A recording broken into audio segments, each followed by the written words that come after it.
आखिर इस देश ਦੀਆਂ ਰਾਜਸੀ ਧਿਰਾਂ ਸਿੱਧੇ ਤੌਰ ਤੇ ਜ਼ਿੰਮੇਵਾਰ ਹੈ ਜਦੋਂ ਆਪਾਂ ਗੱਲ ਕਰਦੇ ਹਾਂ ਕਿ ਸ਼ਹੀਦਾਂ ਦੇ ਸੁਪਨਿਆਂ ਦਾ ਭਾਰਤ ਦਾ ਇਹ ਦੇਸ਼ ਕਿਉਂ ਨਹੀਂ ਬਣ ਸਕਿਆ। ਗੁਰਬਤ ਦੀ ਗੱਲ ਕਰ ਲਈਏ, ਅਨਪੜ੍ਹਤਾ ਦੀ ਗੱਲ ਕਰ ਲਈਏ, ਰੁਜ਼ਗਾਰ ਦੀ ਗੱਲ ਕਰੀਏ, ਮੁੱਦਿਆਂ ਦੀਆਂ ਤਾਂ ਪੰਡਾਂ ਬੰਨੀਆਂ ਪਈਆਂ ਦੀ ਆਜ਼ਾਦੀ ਤੋਂ ਬਾਅਦ ਉਹੀ ਗੱਲਾਂ ਹੋ ਰਹੀਆਂ ਨੇ ਜਿਹਦੇ ਬਾਰੇ ਸ਼ਹੀਦ ਆਜ਼ਮ ਭਗਤ ਸਿੰਘ ਨੇ ਆਪਣੀਆਂ ਲਿਖਤਾਂ ਦੇ ਵਿੱਚ ਇਸ਼ਾਰੇ ਕੀਤੇ ਸੀਗੇ ਕਿ ਆਪਾਂ ਬਾਰ-ਬਾਰ ਭਗਤ ਸਿੰਘ ਵੱਲ ਮੁੜੀਏ, ਉਹਨਾਂ ਦੀਆਂ ਲਿਖਤਾਂ ਨੂੰ ਪੜ੍ਹੀਏ ਔਰ ਉਹਨਾਂ ਦੇ ਬਰਾਬਰੀ ਦੇ ਸੁਪਨੇ ਨੂੰ ਸਮਝੀਏ ਔਰ ਉਹਨੂੰ ਲਾਗੂ ਕਰਨ ਲਈ ਕੋਸ਼ਿਸ਼ ਕਰੀਏ। ਸਵਾਲ ਬਹੁਤ ਵੱਡੇ ਉੱਠਦੇ ਆ ਕਿ ਆਖਰ ਦੇਸ਼ ਕਿਉਂ ਜਿਹੜਾ ਹੈਗਾ ਫਿਰ ਗੁਰਬਤ ਵੱਲ, ਗਰੀਬੀ ਵੱਲ, ਬਹੁਤ ਸਾਰੇ ਮੁੱਦਿਆਂ ਨੂੰ ਸੰਕਟ ਵੱਲ ਧੱਕਿਆ ਜਾ ਰਿਹਾ ਹੈ। ਸਰਦਾਰ ਭਗਤ ਸਿੰਘ ਨੂੰ ਇੱਕ ਕੁਰਬਾਨੀ ਵਾਲਾ ਇਨਸਾਨ ਮੰਨਣਾ ਚਾਹੀਦਾ ਹੈ। ਨੌਜਵਾਨ ਸੀ, ਫਾਂਸੀ ਦੇ ਉੱਤੇ ਚੜ੍ਹ ਗਿਆ, ਲੇਕਿਨ ਜਿਹੜਾ ਇਹਨਾਂ ਦਾ ਅਕੀਦਾ ਸੀਗਾ ਕਿ ਸੋਸ਼ਲਿਜ਼ਮ ਦੇ ਆਉਣ ਦੇ ਨਾਲ ਹਿੰਦੁਸਤਾਨ ਦੇ ਵਿੱਚ ਬਰਾਬਰੀ ਆ ਜਾਏਗੀ, ਇਸ ਤਰ੍ਹਾਂ ਦਾ ਕਿਤੇ ਕਿਸੇ ਮੁਲਕ ਦੇ ਵਿੱਚ ਹੋਇਆ ਨਹੀਂ। ਤੇ ਅੱਜ ਦੇ ਦੌਰ ਦਾ ਕਿੰਨੀ ਵੱਡੀ ਤਬਦੀਲੀ ਹੈ। ਇਸ ਕਰਕੇ ਨਹੀਂ ਲੱਗਦਾ ਕਿ ਸਮਾਂ ਬਹੁਤ ਸਾਰਾ ਤਬਦੀਲ ਹੁੰਦਾ ਸਮੇਂ ਦੇ ਨਾਲ? ਨਹੀਂ, ਸਮੇਂ ਦੇ ਨਾਲ ਬਹੁਤ ਕੁਝ ਤਬਦੀਲ ਹੁੰਦਾ ਹੈ, ਲੇਕਿਨ ਜਿਹੜਾ ਜਾਤ ਪਾਤ ਦਾ ਸਿਸਟਮ ਹੈ ਉਸ ਨੇ ਸਾਨੂੰ ਬੰਨ੍ਹ ਕੇ ਇੱਕ ਜਗ੍ਹਾ ਦੇ ਉੱਤੇ ਖੜਾ ਕੀਤਾ ਹੋਇਆ ਹੈ। ਸ਼ਹੀਦ ਭਗਤ ਸਿੰਘ ਦੇ ਜਿਹੜੇ ਸੁਪਨੇ ਆ ਉਹ ਅੱਜ ਦੇ ਭਾਰਤ ਦੇ ਵਿੱਚ ਲਾਗੂ ਹੀ ਨਹੀਂ ਸੀ ਹੋਣੇ। ਜੋ ਸੁਪਨਾ ਉਹਨਾਂ ਵੱਲੋਂ ਚਿਤਵਿਆ ਗਿਆ ਸੀ ਉਹ ਬਹੁਤ ਇੱਕ ਛੋਟੇ ਪੱਧਰ ਦਾ ਸੁਪਨਾ ਸੀ। ਸੋ ਮੇਰਾ ਕਹਿਣ ਦਾ ਮਤਲਬ ਹੈ ਕਿ ਜੋ ਭਗਤ ਸਿੰਘ ਦਾ ਸੁਪਨਾ ਹੈ ਉਹ ਕੋਈ ਘੱਟ, ਜਿਹੜਾ ਸਮਾਜਵਾਦ ਦਾ, ਜਿਹੜਾ ਬਰਾਬਰੀ ਦਾ ਸੁਪਨਾ ਹੈ, ਉਹ ਕੋਈ ਘੱਟ ਵੱਡਾ ਸੁਪਨਾ ਨਹੀਂ ਹੈ। ਸੋ ਇਸ ਕਰਕੇ ਮੈਨੂੰ ਇਹ ਲੱਗਦਾ ਹੈ ਕਿ ਜੇਕਰ ਅਸੀਂ ਭਗਤ ਸਿੰਘ ਨੂੰ ਸੰਪੂਰਨ ਤੌਰ ਤੇ ਸਮਝਣਾ ਹੈ ਤਾਂ ਉਹਨਾਂ ਦੀਆਂ ਲਿਖਤਾਂ ਨੂੰ, ਉਹਨਾਂ ਦੀ ਜੇਲ੍ਹ ਡਾਇਰੀ ਨੂੰ, ਉਹਨਾਂ ਦੇ ਜੋ ਵੱਖ-ਵੱਖ ਸਮੇਂ ਦੇ ਉੱਤੇ ਵੱਖ-ਵੱਖ ਸਮੱਸਿਆਵਾਂ ਨਾਲ, ਚਾਹੇ ਉਹ ਦੰਗਿਆਂ ਨਾਲ ਸੰਬੰਧਿਤ ਲੇਖ ਹੋਣ, ਚਾਹੇ ਉਹ ਵੱਖ-ਵੱਖ ਮੂਵਮੈਂਟਸ ਨਾਲ ਸੰਬੰਧਿਤ ਲੇਖ ਹੋਣ, ਚਾਹੇ ਵੱਖ-ਵੱਖ ਵਿਅਕਤੀਆਂ ਨਾਲ ਸੰਬੰਧਿਤ ਲੇਖ ਹੋਣ, ਜੇਕਰ ਅਸੀਂ ਉਹਨਾਂ ਲੇਖਾਂ ਦਾ ਗੰਭੀਰਤਾ ਦੇ ਨਾਲ ਐਨਾਲਿਸਿਸ ਨਹੀਂ ਕਰਦੇ ਤਾਂ ਅਸੀਂ ਇਹੀ ਦੋਸ਼ ਲਾਵਾਂਗੇ ਭਗਤ ਸਿੰਘ ਦੇ ਜੋ ਸਰਦਾਰ ਗੁਰਤੇਜ ਸਿੰਘ ਜੀ ਹੁਣ ਲਾ ਰਹੇ ਨੇ।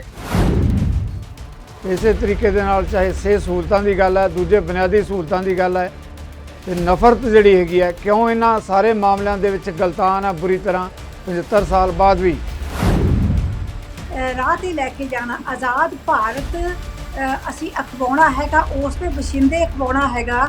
ਤੇ ਸਭ ਤੋਂ ਪਹਿਲਾਂ ਸਾਨੂੰ ਜਿਹੜਾ ਭੇਦ ਭਾਵ ਹੈਗਾ, ਜਾਤ ਪਾਤ ਦਾ, ਧਰਮ ਦਾ, ਊਚ ਨੀਚ ਦਾ ਭੇਦ ਭਾਵ ਮਿਟਾ ਕੇ ਜਿਹੜੀਆਂ ਉਹਨਾਂ ਦੀਆਂ ਲਿਖਤਾਂ ਕਹਿੰਦੀਆਂ ਨੇ, ਜੇ ਕਿਸੇ ਨੇ ਜੇਲ੍ਹ ਕੱਟੀ ਹੈ ਭਾਵੇਂ ਬਾਹਰਲੇ ਹਾਲਾਤ ਤੋਂ ਬਚ ਕੇ ਹੀ ਆਪਣੇ ਆਪ ਨੂੰ ਅੰਦਰ ਬਹਿ ਕੇ ਸਮਾਂ ਗੁਜ਼ਾਰਿਆ ਹੈ।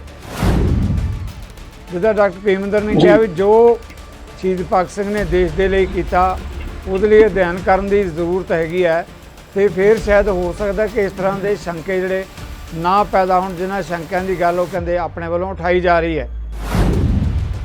ਇੱਕ ਆਪਣਾ ਜੀਵਨ ਵਾਰਿਆ, ਅਸੀਂ ਸਾਰੇ ਉਹਨਾਂ ਦੇ ਆਭਾਰੀ ਹਾਂ, ਸਾਰੇ ਉਹਨਾਂ ਦਾ ਸਤਿਕਾਰ ਕਰਦੇ ਹਾਂ, ਲੇਕਿਨ ਇਹ ਗੱਲ ਨਹੀਂ ਹੈ। ਤੁਸੀਂ ਕਹਿ ਰਹੇ ਹੋ ਸਾਡੇ ਦੇਸ਼ ਵਿੱਚ ਕਿ ਸ਼ਹਾਦਤ ਦਾ ਦਰਜਾ ਨਹੀਂ ਦਿੱਤਾ ਜਾ ਸਕਦਾ, ਤੁਸੀਂ ਇਹ ਕਹਿ ਰਹੇ ਕਿ ਸ਼ਹਾਦਤ ਵੱਡੀ ਗੱਲ ਹੈ।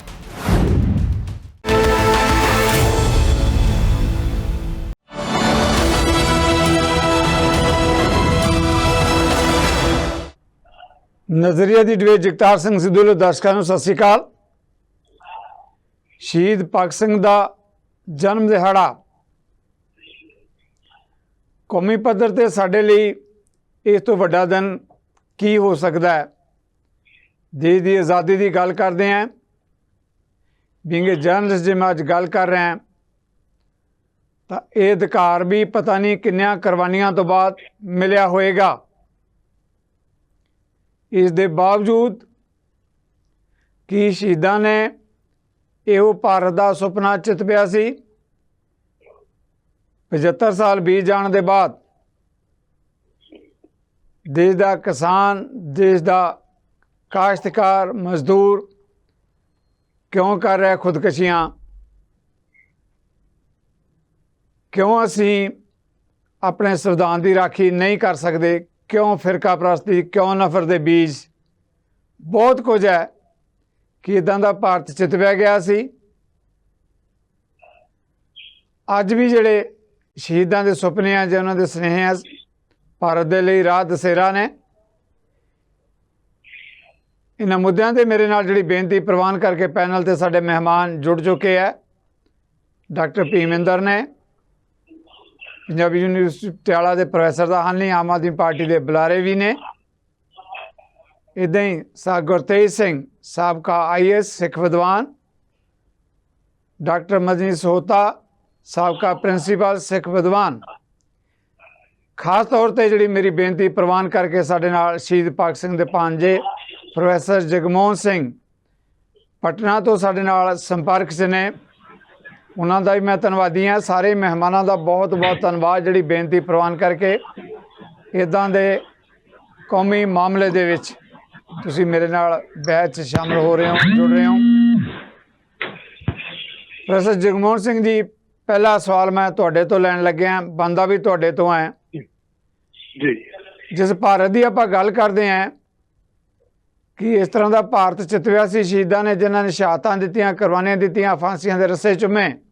ਪ੍ਰੋਫੈਸਰ ਜਗਮੋਹਨ ਸਿੰਘ ਜੀ, ਦੇਖੋ ਇਹ ਹੈ ਕਿ ਉਹਨਾਂ ਦਾ ਬੜਾ ਸਪਸ਼ਟ ਸੀ ਕਿ ਅਸੀਂ ਜਿਸ ਰਾਜ ਲਈ ਕੰਮ ਕਰ ਰਹੇ ਹਾਂ ਉਹ 85% ਲੋਕਾਂ ਲਈ ਹੋਏਗਾ ਤੇ ਉਹਨਾਂ ਦੀ ਹਿੱਸੇਦਾਰੀ ਨਾ ਆਏਗਾ ਜੀ। ਮਤਲਬ ਨਾ ਹੁਣ ਉਹਨਾਂ ਲਈ ਰਿਹਾ ਤੇ ਨਾ ਹਿੱਸੇਦਾਰੀ ਰਹੀ। ਤੇ ਇਸ ਕਰਕੇ ਮੂਲ ਜਿਹੜਾ ਆਧਾਰ ਹੈ ਉਹ ਉੱਥੇ ਪਿਆ। ਦੂਸਰਾ ਉਹਨਾਂ ਦਾ ਇਹ ਸੀ ਕਿ ਜਿੰਨਾ ਚਿਰ ਤੱਕ ਜਿਹੜੀ ਆਜ਼ਾਦੀ ਦਾ ਮਤਲਬ ਕੀ ਹੋਏਗਾ, ਆਜ਼ਾਦੀ ਦਾ, ਕਿਉਂਕਿ ਸੰਪੂਰਨ ਆਜ਼ਾਦੀ ਦਾ ਮਤਾ 26 ਜਨਵਰੀ 1930 ਨੂੰ ਪਾਸ ਹੋਇਆ ਔਰ ਭਗਤ ਸਿੰਘ ਦਾ ਸਵਾਲ ਸੀ ਕਿ ਲੋਕਾਂ ਦੀ ਜ਼ਿੰਦਗੀ 'ਚ ਕਿਵੇਂ ਟ੍ਰਾਂਸਲੇਟ ਹੋਏਗੀ। ਔਰ ਉਹਦੇ ਕਰਕੇ ਹੀ ਮਾਰਚ 1931 ਵਿੱਚ ਫੰਡਾਮੈਂਟਲ ਡਿਊਟੀਜ਼ ਜਿਹੜੀਆਂ ਨੇ ਉਹਦਾ ਚੈਪਟਰ ਉੱਥੇ ਇਹ ਕਹਿ ਕੇ ਕਿ ਵੀ ਇਹਦਾ ਜਵਾਬ ਇਹ ਹੈ ਕਿ ਫੰਡਾਮੈਂਟਲ ਜਿਹੜੇ ਰਾਈਟਸ ਨੇ ਉਹਦੇ ਨਾਲ ਰਕਸ਼ਾ ਹੋਏਗੀ। ਉਹ ਵੀ ਸਾਰੇ ਜਿਹੜੇ ਨੇ ਉਹ ਮਤਲਬ ਵਰਚੁਅਲੀ ਤੁਹਾਡੇ ਚੈਲੰਜ ਵਿੱਚ ਨੇ ਉਹ ਖੋਏ ਹੋਏ ਨੇ। ਔਰ ਜਿੱਥੇ ਸਰਕਾਰ ਦੀ ਡਿਊਟੀ ਦੀ ਗੱਲ ਹੈ ਉਹ ਤੁਹਾਡੇ 4th ਚੈਪਟਰ ਵਿੱਚ ਬੜਾ ਸਪਸ਼ਟ ਲਿਖਿਆ ਸੀ, ਉਹਨੂੰ ਛੱਡ ਕੇ ਹੁਣ ਇਹ ਵਰਗਲਾਇਆ ਜਾ ਰਿਹਾ ਹੈ ਕਿ ਲੋਕੀ ਆਪਣੀਆਂ ਡਿਊਟੀਆਂ ਦੀ ਗੱਲ ਕਰਨ, ਜਦੋਂ ਕਿ ਉਹ ਡਿਊਟੀਆਂ ਵੀ ਕਰਨ ਵਾਸਤੇ ਉਹਨਾਂ ਨੂੰ ਮਤਲਬ ਰਾਜ 'ਚ ਰੁਕਾਵਟਾਂ ਨੇ। ਤਾਂ ਇਹ ਇਸ ਕਰਕੇ ਮਤਲਬ 75 ਸਾਲ ਬਾਅਦ ਅਸੀਂ ਨਾ ਬਰਾਬਰੀ ਵਿੱਚ ਉੱਥੇ ਹੀ ਪਹੁੰਚ ਗਏ ਜਿੱਥੇ 1920 ਦੇ ਦਹਾਕੇ ਵਿੱਚ ਸੀ। ਔਰ ਇਹ ਵਲਪਿਕਟੀ ਦਾ ਕਹਿਣਾ ਹੈਗਾ ਜਿਹੜਾ ਫਰਾਂਸ ਦਾ ਬਹੁਤ ਵੱਡਾ ਅਰਥ ਵਿਗਿਆਨੀ 200 ਸਾਲ ਨਾ ਬਰਾਬਰੀ ਦਾ ਜਵਾਬ ਵੀ ਕਿ ਉਹ ਬਰਾਬਰੀ ਵਿੱਚ ਹੋਏਗਾ ਔਰ ਬਰਾਬਰੀ ਭਾਈਚਾਰੇ ਬਗੈਰ ਨਹੀਂ ਆਉਂਦੀ। ਪਤਾ ਗੱਲ ਦਾ ਜਿਹੜਾ ਹੈ ਮਤਲਬ ਕਾਰਨ ਜਾਣਨ ਜਿਹੜਾ ਵਿਗਿਆਨਕ ਤਰੀਕਾ ਹੈ। ਔਰ ਮੈਂ ਸਮਝਦਾ ਕਿ ਇਹ ਸਾਰੀਆਂ ਚੀਜ਼ਾਂ ਅੱਜ ਦੁਬਾਰਾ ਮਤਲਬ ਸਾਨੂੰ ਸਮਝਣ ਦੀ ਲੋੜ ਹੈ। ਜੀ ਪ੍ਰੋਫੈਸਰ ਜੀ, ਮਿਹਰਬਾਨੀ ਪ੍ਰੋਫੈਸਰ ਸਾਹਿਬ, ਮੈਂ ਬੇਨਤੀ ਕਰਾਂਗਾ ਕਿ ਤੁਸੀਂ ਸਾਡੇ ਨਾਲ ਬਣੇ ਰਹੋ।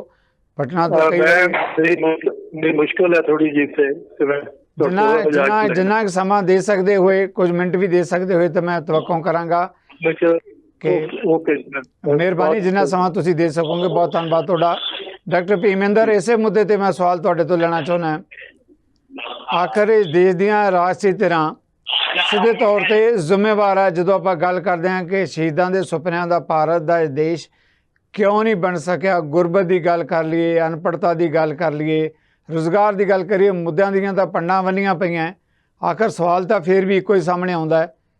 ਅੱਜ ਇਸ ਕਰਕੇ ਚੇਤੇ ਕਰ ਰਹੇ ਹਾਂ ਕਿ ਸ਼ਹਾਦਤਾਂ ਦਿੱਤੀਆਂ ਗਈਆਂ ਤੇ ਕਿੱਧਰ ਗਿਆ ਸਾਡਾ ਮੁਲਕ ਜਿਹੜੇ ਸ਼ਹਾਦਤਾਂ ਵਾਲੇ ਜਿਹਦੇ ਸੁਪਨੇ ਚਿਤਵਦੇ ਸੀ, ਲੈਂਦੇ ਸੀ ਸੁਪਨੇ।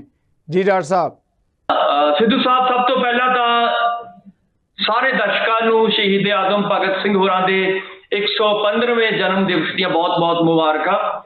ਔਰ ਜਿਵੇਂ ਤੁਸੀਂ ਇਸ਼ਾਰਾ ਕੀਤਾ ਹੈ ਕਿ 75 ਸਾਲਾਂ ਦੀ ਇੱਕ ਪਾਸੇ ਅਸੀਂ ਆਜ਼ਾਦੀ ਦਾ ਜਸ਼ਨ ਮਨਾ ਰਹੇ ਹਾਂ ਔਰ ਦੂਜੇ ਪਾਸੇ ਬਹੁਤ ਵੱਡੇ ਸਵਾਲ ਹਿੰਦੁਸਤਾਨ ਦੇ ਸਾਰਿਆਂ ਦੇ ਸਾਹਮਣੇ ਅੱਜ ਸਾਨੂੰ ਨਜ਼ਰ ਆ ਰਹੇ ਨੇ। ਖਾਸ ਤੌਰ ਤੇ ਗਰੀਬੀ ਅਮੀਰੀ ਦੀ ਗੱਲ ਹੋ ਰਹੀ ਹੈ ਔਰ ਜਿਵੇਂ ਪ੍ਰੋਫੈਸਰ ਜਗਮੋਹਨ ਜੀ ਕਹਿ ਰਹੇ ਨੇ ਕਿ 75 ਸਾਲਾਂ ਦੀ ਆਜ਼ਾਦੀ ਇੱਕ ਪਾਸੇ ਤਾਂ ਇਸ ਲਈ ਲਿਆਂਦੀ ਜਾਣੀ ਸੀਗੀ ਕਿ ਬਰਾਬਰੀ ਦਾ ਸਮਾਂ ਆਏਗਾ ਔਰ ਹਿੰਦੁਸਤਾਨ ਦੇ ਲੋਕਾਂ ਨੂੰ ਜਿਹੜੇ ਹੈਗੇ ਨੇ ਆਜ਼ਾਦੀ ਮਿਲੇਗੀ, ਅਧਿਕਾਰ ਮਿਲਣਗੇ, ਆਪਸੀ ਭਾਈਚਾਰਾ ਹੋਵੇਗਾ ਔਰ ਧਰਮਾਂ ਦੇ ਨਾਂ ਦੇ ਉੱਤੇ ਲੜਾਈਆਂ ਨਹੀਂ ਹੋਣਗੀਆਂ, ਜਾਤ ਦੇ ਨਾਂ ਦੇ ਉੱਤੇ ਲੜਾਈਆਂ ਨਹੀਂ ਹੋਣਗੀਆਂ।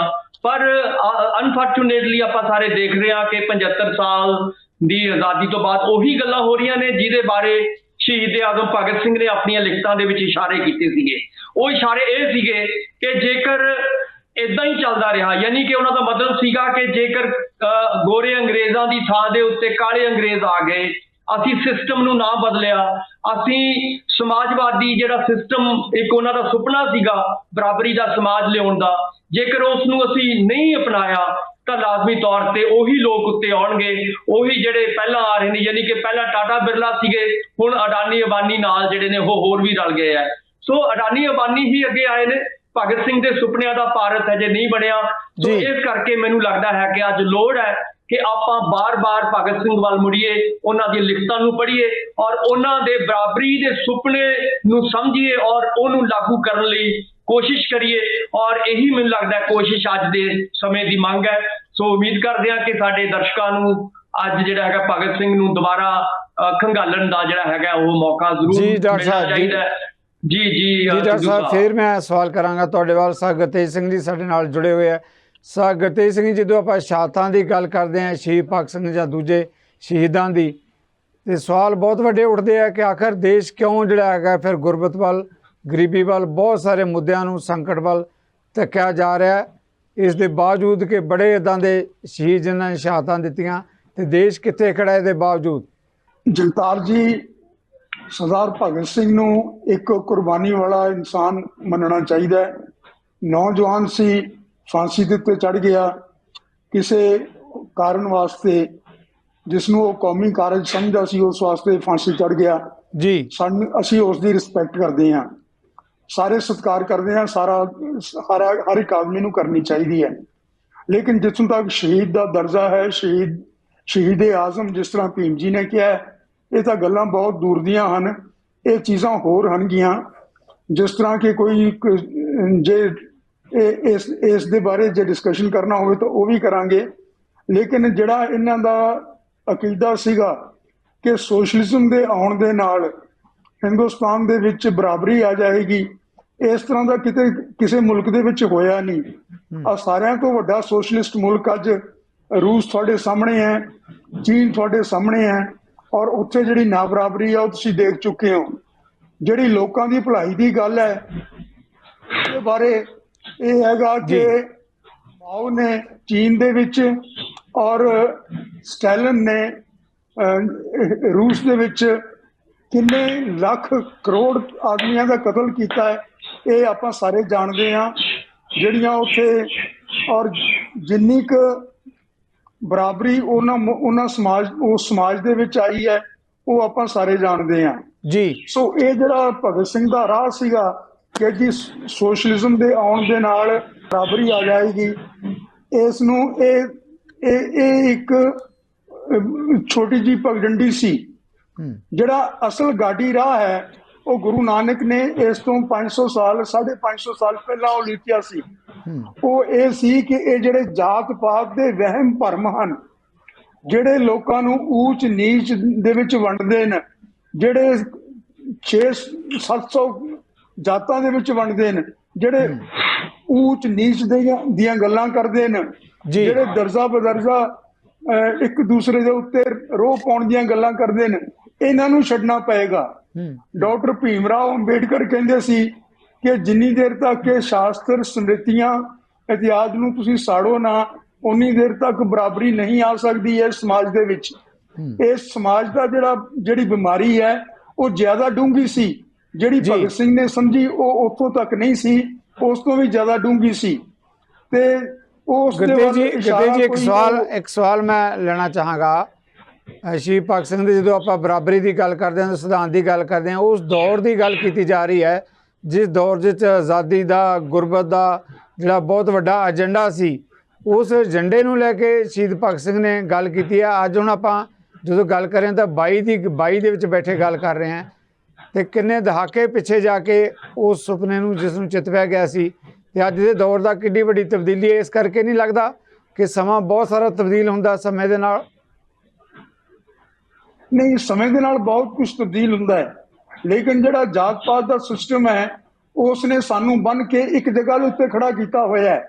ਅੱਜ ਅਸੀਂ ਸਦੀਆਂ ਅੱਗੇ ਸਮੇਂ ਦੇ ਵਿੱਚ ਆ ਗਏ ਹਾਂ, ਲੇਕਿਨ ਜ਼ਿਹਨੀਅਤ ਤੌਰ ਦੇ ਉੱਤੇ ਅਸੀਂ ਸਦੀਆਂ ਪਿੱਛੇ ਹਾਂ ਉਸ ਸਮੇਂ ਤੋਂ, ਕਿਉਂਕਿ ਸਾਡੇ ਜਿਹੜੇ ਸ਼ਾਸਤਰ ਹਨਗੇ, ਜਿਨ੍ਹਾਂ ਦੇ ਧਰਮ ਨੂੰ ਸਾਡੇ ਨੂੰ ਕੰਟਰੋਲ ਕਰ ਰਹੇ ਨੇ ਜਿਹੜੇ, ਔਰ ਜਿਹੜੇ ਧਰਮ ਗੁਰੂ ਹਨਗੇ ਇੱਥੋਂ ਦੇ। ਹੁਣ ਤੁਸੀਂ ਰੋਜ਼ ਦੀ ਰੋਜ਼ ਦੇਖਦੇ ਹੋ ਕਿਸੇ ਜਗ੍ਹਾ ਦੇ ਉੱਤੇ ਕਿਸੇ ਨੇ ਘੜੇ ਦੇ ਵਿੱਚੋਂ ਪਾਣੀ ਪੀ ਲਿਆ ਗਰੀਬ ਨੇ, ਤੇ ਉਸ ਦਾ ਕੀ ਹਾਲ ਹੋਇਆ। ਜਿਹੜਾ ਇਹ ਸਿਸਟਮ ਹੈਗਾ ਕਿ ਜਿਸ ਦੇ ਵਿੱਚ ਜਿਹੜੇ ਅਮੀਰ ਹਨਗੇ, ਹੁਣ ਅਡਾਨੀ ਸਾਰਿਆਂ ਤੋਂ ਦੁਨੀਆ ਦਾ ਅਮੀਰ ਆਦਮੀ ਹੋ ਜਾਏਗਾ, ਲੇਕਿਨ ਜਿਹੜੇ ਅਖੀਰਲੇ 5% ਹਨਗੇ ਉਹਨਾਂ ਕੋਲੇ ਵਿਚਾਰਿਆਂ ਕੋਲੇ ਤਨ ਢਕਣ ਵਾਸਤੇ ਕੱਪੜੇ ਵੀ ਨਹੀਂ ਹਨ। ਓਕੇ, ਇਹ ਸਾਰਾ ਕੁਝ ਮਨੂ ਸਮ੍ਰਿਤੀ ਦੇ ਅਨੁਸਾਰ ਹੈ ਕਿ ਇਹ ਗਰੀਬਾਂ ਦੇ ਕੋਲ ਧਨ ਇਕੱਠਾ ਨਹੀਂ ਹੋਣਾ ਚਾਹੀਦਾ। ਜੀ ਬਿਲਕੁਲ, ਤੁਹਾਡਾ ਵਿਊ ਪੁਆਇੰਟ ਆ ਗਿਆ ਗੁਰਤੇਜ ਜੀ। ਜੀ ਸਰ, ਤੁਹਾਡਾ ਵਿਊ ਪੁਆਇੰਟ ਆ ਗਿਆ। ਇਸ ਮੁੱਦੇ ਤੇ ਮੈਂ ਵਾਪਸ ਆਵਾਂਗਾ। ਡਾਕਟਰ ਸੋਤਾ, ਮੈਂ ਤੁਹਾਡੇ ਤੋਂ ਸਵਾਲ ਲੈਣਾ, ਪਰ ਇੱਕ ਸਵਾਲ ਜਿਹੜਾ ਮੈਂ ਡਾਕਟਰ ਭੀਮਿੰਦਰ ਉਹਨਾਂ ਤੋਂ ਵੀ ਲੈਣਾ ਚਾਹਾਂਗਾ। ਡਾਕਟਰ ਭੀਮਿੰਦਰ, ਗੁਰਤੇਜ ਦਾ ਕਹਿਣਾ ਹੈ ਕਿ ਜੋ ਅੱਜ ਦਾ ਦੌਰ ਹੈ, ਜੇ ਅੱਜ ਦੇ ਦੌਰ ਦੇ ਆਪਾਂ ਉਸ ਨਜ਼ਰੀਏ ਨਾਲ ਦੇਖਦੇ ਹਾਂ ਤਾਂ ਜੀ ਸ਼ਹੀਦ ਭਗਤ ਸਿੰਘ ਦੇ ਜਿਹੜੇ ਸੁਪਨੇ ਆ ਉਹ ਅੱਜ ਦੇ ਭਾਰਤ ਦੇ ਵਿੱਚ ਲਾਗੂ ਹੀ ਨਹੀਂ ਸੀ ਹੋਣੇ। ਜੋ ਸੁਪਨਾ ਉਹਨਾਂ ਵੱਲੋਂ ਚਿਤਵਿਆ ਗਿਆ ਸੀ ਉਹ ਬਹੁਤ ਇੱਕ ਛੋਟੇ ਪੱਧਰ ਦਾ ਸੁਪਨਾ ਸੀ।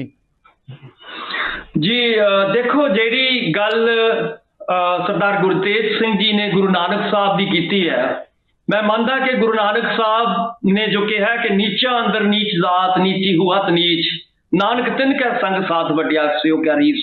ਇਹੀ ਗੱਲ ਸ਼ਹੀਦੇ ਆਦਮ ਭਗਤ ਸਿੰਘ ਆਪਣੇ ਲੇਖ ਅਛੂਤ ਦਾ ਸਵਾਲ ਉਹਨਾਂ ਦੇ ਸਾਹਮਣੇ ਸੀਗਾ ਕਿ ਹਿੰਦੁਸਤਾਨ ਦੇ ਵਿੱਚ ਅਛੂਤ ਦੀ ਜੋ ਸਮੱਸਿਆ ਸੀਗੀ ਜਾਤ ਪਾਤ ਦੀ ਜੋ ਸਮੱਸਿਆ ਸੀ, ਉਹਨੂੰ ਕਿਵੇਂ ਡੀਲ ਕੀਤਾ ਜਾਵੇ। ਇੱਕ ਬਹੁਤ ਹੀ ਖੂਬਸੂਰਤ ਲੇਖ ਹੈ, ਇਹ ਸਾਨੂੰ ਸਾਰਿਆਂ ਨੂੰ ਪੜ੍ਹਨਾ ਚਾਹੀਦਾ ਹੈ। ਉਹੀ ਗੱਲ ਕਰ ਰਹੇ ਨੇ ਜੋ ਗੁਰੂ ਨਾਨਕ ਸਾਹਿਬ ਆਪਣੀ ਬਾਣੀ ਦੇ ਵਿੱਚ ਕਰ ਰਹੇ ਨੇ। ਸੋ ਮੇਰਾ ਕਹਿਣ ਦਾ ਮਤਲਬ ਹੈ ਕਿ ਜੋ ਭਗਤ ਸਿੰਘ ਦਾ ਸੁਪਨਾ ਹੈ ਉਹ ਕੋਈ ਘੱਟ, ਜਿਹੜਾ ਸਮਾਜਵਾਦ ਦਾ, ਜਿਹੜਾ ਬਰਾਬਰੀ ਦਾ ਸੁਪਨਾ ਹੈ, ਉਹ ਕੋਈ ਘੱਟ ਵੱਡਾ ਸੁਪਨਾ ਨਹੀਂ ਹੈ। ਜੇਕਰ ਉਹਨਾਂ ਦਾ ਸੁਪਨਾ ਜਾਂ ਉਹਨਾਂ ਦੀ ਜੋ ਵਿਚਾਰਧਾਰਾ ਹੈ ਜੇਕਰ ਹਿੰਦੁਸਤਾਨ ਦੇ ਵਿੱਚ ਲਾਗੂ ਹੁੰਦੀ ਹੈ ਤਾਂ ਅੱਜ ਲਾਜ਼ਮੀ ਤੌਰ ਤੇ ਅੱਜ ਹਿੰਦੁਸਤਾਨ ਦੀ ਤਸਵੀਰ ਹੋਰ ਹੋਣੀ ਸੀਗੀ। ਉਹ ਤਸਵੀਰ ਨਹੀਂ ਸੀ ਰਹਿਣੀ ਜੋ ਅੱਜ ਹੈ। ਜਿਵੇਂ ਅੱਜ ਵੀ ਛੂਤ-ਛਾਤ ਦੀ ਸਮੱਸਿਆ ਜਾਂ ਦਲਿਤ ਪ੍ਰੋਬਲਮਸ ਅਜੇ ਉਵੇਂ ਹੀ ਖੜੀਆਂ ਨੇ। ਸੋ ਇਸ ਕਰਕੇ ਮੈਨੂੰ ਇਹ ਲੱਗਦਾ ਹੈ ਕਿ ਜੇਕਰ ਅਸੀਂ ਭਗਤ ਸਿੰਘ ਨੂੰ ਸੰਪੂਰਨ ਤੌਰ ਤੇ ਸਮਝਣਾ ਹੈ ਤਾਂ ਉਹਨਾਂ ਦੀਆਂ ਲਿਖਤਾਂ ਨੂੰ, ਉਹਨਾਂ ਦੀ ਜੇਲ੍ਹ ਡਾਇਰੀ ਨੂੰ, ਉਹਨਾਂ ਦੇ ਜੋ ਵੱਖ-ਵੱਖ ਸਮੇਂ ਦੇ ਉੱਤੇ ਵੱਖ-ਵੱਖ ਸਮੱਸਿਆਵਾਂ ਨਾਲ, ਚਾਹੇ ਉਹ ਦੰਗਿਆਂ ਨਾਲ ਸੰਬੰਧਿਤ ਲੇਖ ਹੋਣ, ਚਾਹੇ ਉਹ ਵੱਖ-ਵੱਖ ਮੂਵਮੈਂਟਸ ਨਾਲ ਸੰਬੰਧਿਤ ਲੇਖ ਹੋਣ, ਚਾਹੇ ਵੱਖ-ਵੱਖ ਵਿਅਕਤੀਆਂ ਨਾਲ ਸੰਬੰਧਿਤ ਲੇਖ ਹੋਣ, ਜੇਕਰ ਅਸੀਂ ਉਹਨਾਂ ਲੇਖਾਂ ਦਾ ਗੰਭੀਰਤਾ ਦੇ ਨਾਲ ਐਨਾਲਿਸਿਸ ਨਹੀਂ ਕਰਦੇ ਤਾਂ ਅਸੀਂ ਇਹੀ ਦੋਸ਼ ਲਾਵਾਂਗੇ ਭਗਤ ਸਿੰਘ ਦੇ ਜੋ ਸਰਦਾਰ ਗੁਰਤੇਜ ਸਿੰਘ ਜੀ ਹੁਣ ਲਾ ਰਹੇ ਨੇ।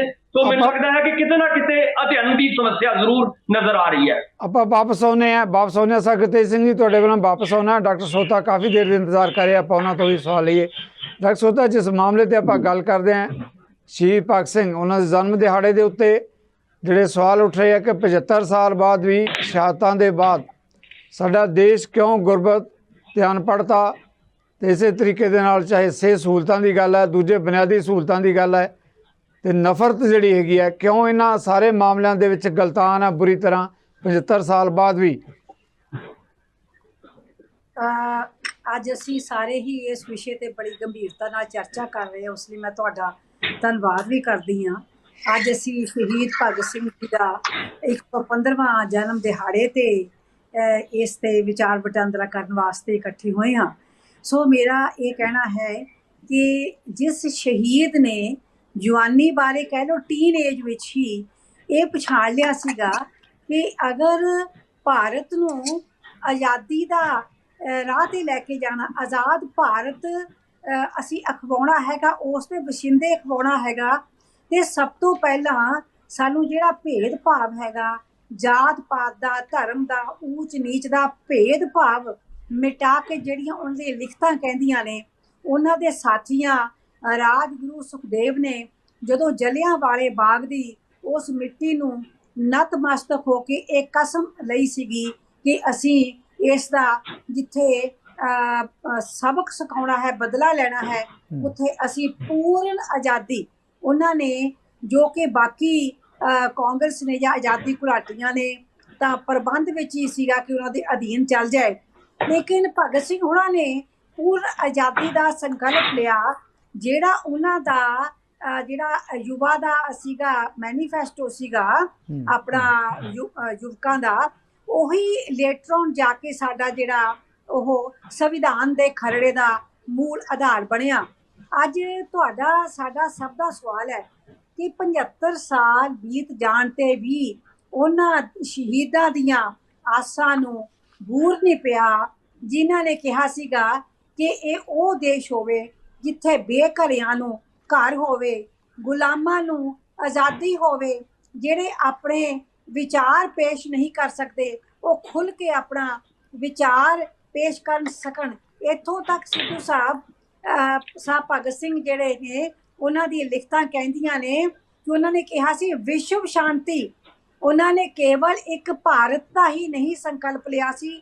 ਅਸੀਂ ਇਸ ਤੋਂ ਸਮਝ ਸਕਦੇ ਆ ਕਿ ਕਿੰਨੇ ਉੱਚੇ ਸੁੱਚੇ ਔਰ ਮਹਾਨ ਆਦਰਸ਼ ਸਨ ਉਹ ਸ਼ਹੀਦ ਦੇ ਜਵਾਨੀ ਬਾਰੇ ਬਚਪਨ ਵਿੱਚ ਹੀ, ਜਦ ਕਿ ਉਹਨਾਂ ਨੇ 7-8 ਸਾਲ ਦੇ ਕੈਰੀਅਰ ਵਿੱਚ ਹੀ ਸਾਰਾ ਕੁਝ ਸਾਨੂੰ ਉਹਨਾਂ ਨੇ ਪਰੋਸ ਕੇ ਦੇ ਦਿੱਤਾ, ਕਿਉਂਕਿ 3 ਕੁ ਸਾਲ ਤਾਂ ਉਹਨਾਂ ਦੀ ਜੇਲ੍ਹ ਵਿੱਚ ਹੀ ਨਿਕਲ ਗਏ। ਸੋ ਉਹਨਾਂ ਦੇ ਜੋ ਆਦਰਸ਼ ਸਨ, ਜੋ ਸੁਪਨੇ ਸਨ, ਉਹਨਾਂ ਦਾ ਹੋਇਆ ਕੀ ਹੈ ਕਿ ਜਿਹੜੇ ਸਾਡੇ ਆਜ਼ਾਦੀ ਜਿਨ੍ਹਾਂ ਨੇ ਲੈ ਕੇ ਦਿੱਤੀ, ਫਾਂਸੀ ਦੇ ਜਿਹੜੇ ਫੰਦੇ ਤੇ ਚੜ੍ਹ ਕੇ ਉਹਨੂੰ ਚੁੰਮ ਕੇ ਆਪਣੇ ਭਾਰਤ ਮਾਤਾ ਦੀ ਆਨ ਸ਼ਾਨ ਨੂੰ ਕਾਇਮ ਰੱਖਣ ਵਾਸਤੇ ਜਵਾਨੀਆਂ ਕੁਰਬਾਨ ਕੀਤੀਆਂ, ਔਰ ਜਿਨ੍ਹਾਂ ਨੇ ਵਾਗਡੋਰ ਸੰਭਾਲੀ 47 ਤੋਂ ਬਾਅਦ ਦਾ ਅਗਰ ਆਪਾਂ ਘੋਖੀਏ, ਕੁਝ ਇੱਕ ਜਿਹੜੇ ਸੀਗੇ ਦੇਸ਼ ਭਗਤ ਜਿਹੜੇ ਸੀਗੇ ਲੀਡਰਾਂ ਨੂੰ ਛੱਡ ਕੇ ਆਮ ਤੌਰ ਤੇ ਅੱਜ ਤੱਕ ਜਿਹੜੇ ਆਪਣੇ ਆਪ ਨੂੰ ਸੋ ਕਾਲਡ ਲੀਡਰ ਕਹਾਉਂਦੇ ਨੇ ਜਾਂ ਸ਼ਹੀਦਾਂ ਦੇ ਵਾਰਸ ਕਹਾਉਂਦੇ ਨੇ, ਉਹਨਾਂ ਨੇ ਕੇਵਲ ਤੇ ਕੇਵਲ ਉਹਨਾਂ ਦਾ ਮੁੱਲ ਪਾ ਕੇ ਆਪਣੇ ਆਪ ਦੇ ਫਾਇਦੇ ਲਈ ਉਹਨਾਂ ਨੂੰ ਡਾਕਟਰ ਸਾਹਿਬ ਮਿਹਰਬਾਨੀ ਕਿ ਜੇ ਕਿਸੇ ਨੇ ਜੇਲ੍ਹ ਕੱਟੀ ਹੈ, ਭਾਵੇਂ ਬਾਹਰਲੇ ਹਾਲਾਤ ਤੋਂ ਬਚ ਕੇ ਹੀ ਆਪਣੇ ਆਪ ਨੂੰ ਅੰਦਰ ਬਹਿ ਕੇ ਸਮਾਂ ਗੁਜ਼ਾਰਿਆ ਹੈ ਤਾਂ ਕਿ ਕੋਈ ਦੁਸ਼ਵਾਰੀਆਂ ਦਾ ਸਾਹਮਣਾ ਨਾ ਕਰਨਾ ਪੈ ਜੇ, ਉਹਨਾਂ ਦੀ ਵੀ ਸੰਗ ਸੁੱਕ ਜਾਂਦਾ ਦੱਸਦਿਆਂ ਦਾ ਵੀ ਇੰਨੇ ਸਾਲ ਉਹ ਭਾਈ ਜੀ ਨੇ ਜਵਾਨੀ ਬਾਰੇ ਜਿਸ ਮਾਂ ਦੇ ਥੈਂਕ ਯੂ ਡਾਕਟਰ ਸਾਹਿਬ, ਬਿਲਕੁਲ ਡਾਕਟਰ ਸਾਹਿਬ, ਆਦਰਸ਼ਾਂ ਨੂੰ ਸਾਹਮਣੇ ਰੱਖ ਕੇ ਆਪਣਾ ਜੀਵਨ ਕੁਰਬਾਨ ਕੀਤਾ, ਆਪਣਾ ਸੁੱਖ ਸ਼ਾਂਤੀ। ਜਦੋਂ ਜਿਹੜੇ ਮੁੰਡੇ ਆ ਉਸ ਵੇਲੇ ਘੁੰਮਣ ਫਿਰਨ ਵਿੱਚ ਯਕੀਨ ਰੱਖਦੇ ਆ, ਉਹ ਮਸਤ ਹਾਥੀ ਦੇ ਚਾਲ ਇਸ ਮੁਲਕ ਲਈ ਆਪਣਾ ਤੁਹਾਡਾ ਵਿਊ ਪੁਆਇੰਟ ਆ ਗਿਆ, ਬਿਲਕੁਲ ਥੈਂਕ ਯੂ ਡਾਕਟਰ ਸਾਹਿਬ। ਮਸਤਕ ਹੈ ਔਰ ਇਹਨਾਂ ਲੀਡਰਾਂ ਨੂੰ ਇੱਕ ਥੋੜਾ ਜਿਹਾ ਆਈ ਓਪਨਰ ਕਰਨਾ ਚਾਹੀਦਾ। ਥੈਂਕ ਯੂ ਡਾਕਟਰ ਸਾਹਿਬ, ਮਿਹਰਬਾਨੀ ਡਾਕਟਰ ਸਾਹਿਬ। ਜੇ ਸੁਣਦੇ ਨੇ ਤਾਂ ਜ਼ਰੂਰ ਗੌਰ ਕਰਨ please. Thank you doctor Sahib, thank you. Sir Gurtej Singh, ਜਿਸ ਮੁੱਦੇ ਤੇ ਆਪਾਂ ਗੱਲ ਕਰ ਰਹੇ ਹਾਂ, ਜਿੱਦਾਂ ਡਾਕਟਰ ਭੀਮਿੰਦਰ ਨੇ ਕਿਹਾ ਵੀ ਜੋ ਸ਼ਹੀਦ ਭਗਤ ਸਿੰਘ ਨੇ ਦੇਸ਼ ਦੇ ਲਈ ਕੀਤਾ ਉਹਦੇ ਲਈ ਅਧਿਐਨ ਕਰਨ ਦੀ ਜ਼ਰੂਰਤ ਹੈਗੀ ਹੈ, ਤੇ ਫਿਰ ਸ਼ਾਇਦ ਹੋ ਸਕਦਾ ਕਿ ਇਸ ਤਰ੍ਹਾਂ ਦੇ ਸ਼ੰਕੇ ਜਿਹੜੇ ਨਾ ਪੈਦਾ ਹੋਣ। ਜਿਨ੍ਹਾਂ ਸ਼ੰਕਿਆਂ ਦੀ ਗੱਲ ਉਹ ਕਹਿੰਦੇ ਆਪਣੇ ਵੱਲੋਂ ਉਠਾਈ ਜਾ ਰਹੀ ਹੈ। ਨਹੀਂ ਦੇਖੋ, ਸ਼ੰਕਿਆਂ ਦੀ ਗੱਲ ਨਹੀਂ ਹੈ, ਜਿਹੜੀ ਦੇਸ਼ ਦੀ ਹਾਲਤ ਹੈ ਤੁਹਾਡੇ ਸਾਹਮਣੇ ਹੈ ਜੀ, ਜੋ ਇਸ ਦਾ ਕਾਰਨ ਹੈ ਉਹ ਵੀ ਤੁਹਾਡੇ ਸਾਹਮਣੇ ਹੈ। ਇਸ ਵੇਲੇ ਜਿਹੜਾ 1914 ਤੋਂ ਬਾਅਦ ਜਿਹੜੀ ਨਵੀਂ ਆਪਣਾ ਨਿਜ਼ਾਮ ਬਣਿਆ ਆਪਣਾ ਨਵਾਂ, ਉਸ ਦੇ ਵਿੱਚ ਉੱਭਰ ਕੇ ਗੱਲ ਹੋਰ ਸਾਹਮਣੇ ਆ ਗਈ ਹੈ। ਦੇਖੋ, ਇਹ ਨਹੀਂ ਕਿ ਅੱਜ ਮੈਂ ਪਹਿਲਾਂ ਕਹਿ ਚੁੱਕਿਆ ਕਿ ਚਲੋ ਉਹਨਾਂ ਨੇ ਕੁਰਬਾਨੀ ਦਿੱਤੀ, ਉਹਨਾਂ ਨੇ ਇੱਕ ਆਪਣਾ ਜੀਵਨ ਵਾਰਿਆ, ਅਸੀਂ ਸਾਰੇ ਉਹਨਾਂ ਦੇ ਆਭਾਰੀ ਹਾਂ, ਸਾਰੇ ਉਹਨਾਂ ਦਾ ਸਤਿਕਾਰ ਕਰਦੇ ਹਾਂ, ਲੇਕਿਨ ਇਹ ਗੱਲ ਨਹੀਂ ਹੈ। ਤੁਸੀਂ ਕਹਿ ਰਹੇ ਹੋ ਗੁਰਤੇਜ ਸਿੰਘ ਜੀ ਕਿ ਸ਼ਹਾਦਤ ਦਾ ਦਰਜਾ ਨਹੀਂ ਦਿੱਤਾ ਜਾ ਸਕਦਾ, ਤੁਸੀਂ ਇਹ ਕਹਿ ਰਹੇ ਕਿ ਸ਼ਹਾਦਤ ਵੱਡੀ ਗੱਲ ਹੈ। ਸ਼ਹਾਦਤ ਜਿਹੜੀ ਹੁੰਦੀ ਹੈ ਨਾ ਜੀ, ਉਹ ਪਰੰਪਰਾ ਦੇ ਵਿੱਚ ਹੁੰਦੀ ਹੈ। ਇਸਲਾਮ ਦੇ ਵਿੱਚ, ਕ੍ਰਿਸਚੈਨਿਟੀ ਤੋਂ ਇਹ ਪਰੰਪਰਾ ਸ਼ੁਰੂ ਹੋਈ ਹੈ, ਉਹਨਾਂ ਦੇ ਵਿੱਚ ਪਰੰਪਰਾ ਹੈ ਸ਼ਹਾਦਤ ਦੀ। ਉਸ ਤੋਂ ਬਾਅਦ ਇਸਲਾਮ ਦੇ ਵਿੱਚ ਹੈ ਇਸ ਸ਼ਹਾਦਤ ਦੀ ਪਰੰਪਰਾ। ਲੇਕਿਨ ਹਿੰਦੂ ਧਰਮ ਦੇ ਵਿੱਚ ਜਾਂ ਆਰੀਆ ਸਮਾਜ ਦੇ ਵਿੱਚ ਇਸ ਤਰ੍ਹਾਂ ਦੀ, ਆਰੀਆ ਸਮਾਜ ਦੇ ਵਿੱਚ ਤਾਂ ਕੀ ਹੋਣੀ ਸੀ, ਤਾਂ ਕੱਲ੍ਹ ਦੇ ਪੈਦਾ ਹੋਏ ਆ। ਲੇਕਿਨ ਹਿੰਦੂ ਸਮਾਜ ਦੇ ਵਿੱਚ, ਜਿਸ ਦਾ ਆਰੀਆ ਸਮਾਜ ਆਪਣੇ ਆਪ ਨੂੰ ਹਿੱਸਾ ਸਮਝਦਾ ਹੈ, ਜਿਸ ਦੇ ਭਗਤ ਸਿੰਘ ਆਪਣੇ ਆਪ ਨੂੰ ਮੈਂਬਰ ਸਮਝਦੇ ਸਨ, ਉਸ ਦੇ ਵਿੱਚ ਇਹ ਪਰੰਪਰਾ ਹੈ ਨਹੀਂ। ਹੁਣ ਦੇਖੋ, ਜੇ ਕਿਸੇ ਦੇਸ਼ ਦੇ ਵਿੱਚ ਜਿਵੇਂ ਹੁਣ ਸਵਿਟਜ਼ਰਲੈਂਡ ਹੈ, ਉਹਨਾਂ ਦੇ ਵੀ ਸਟੈਂਡਿੰਗ ਆਰਮੀ ਹੈ ਨਹੀਂ ਕਿ ਅਸੀਂ ਕਹੀਏ ਵੀ ਨਹੀਂ ਜੀ ਆਰਮੀ ਹੈਗੀ।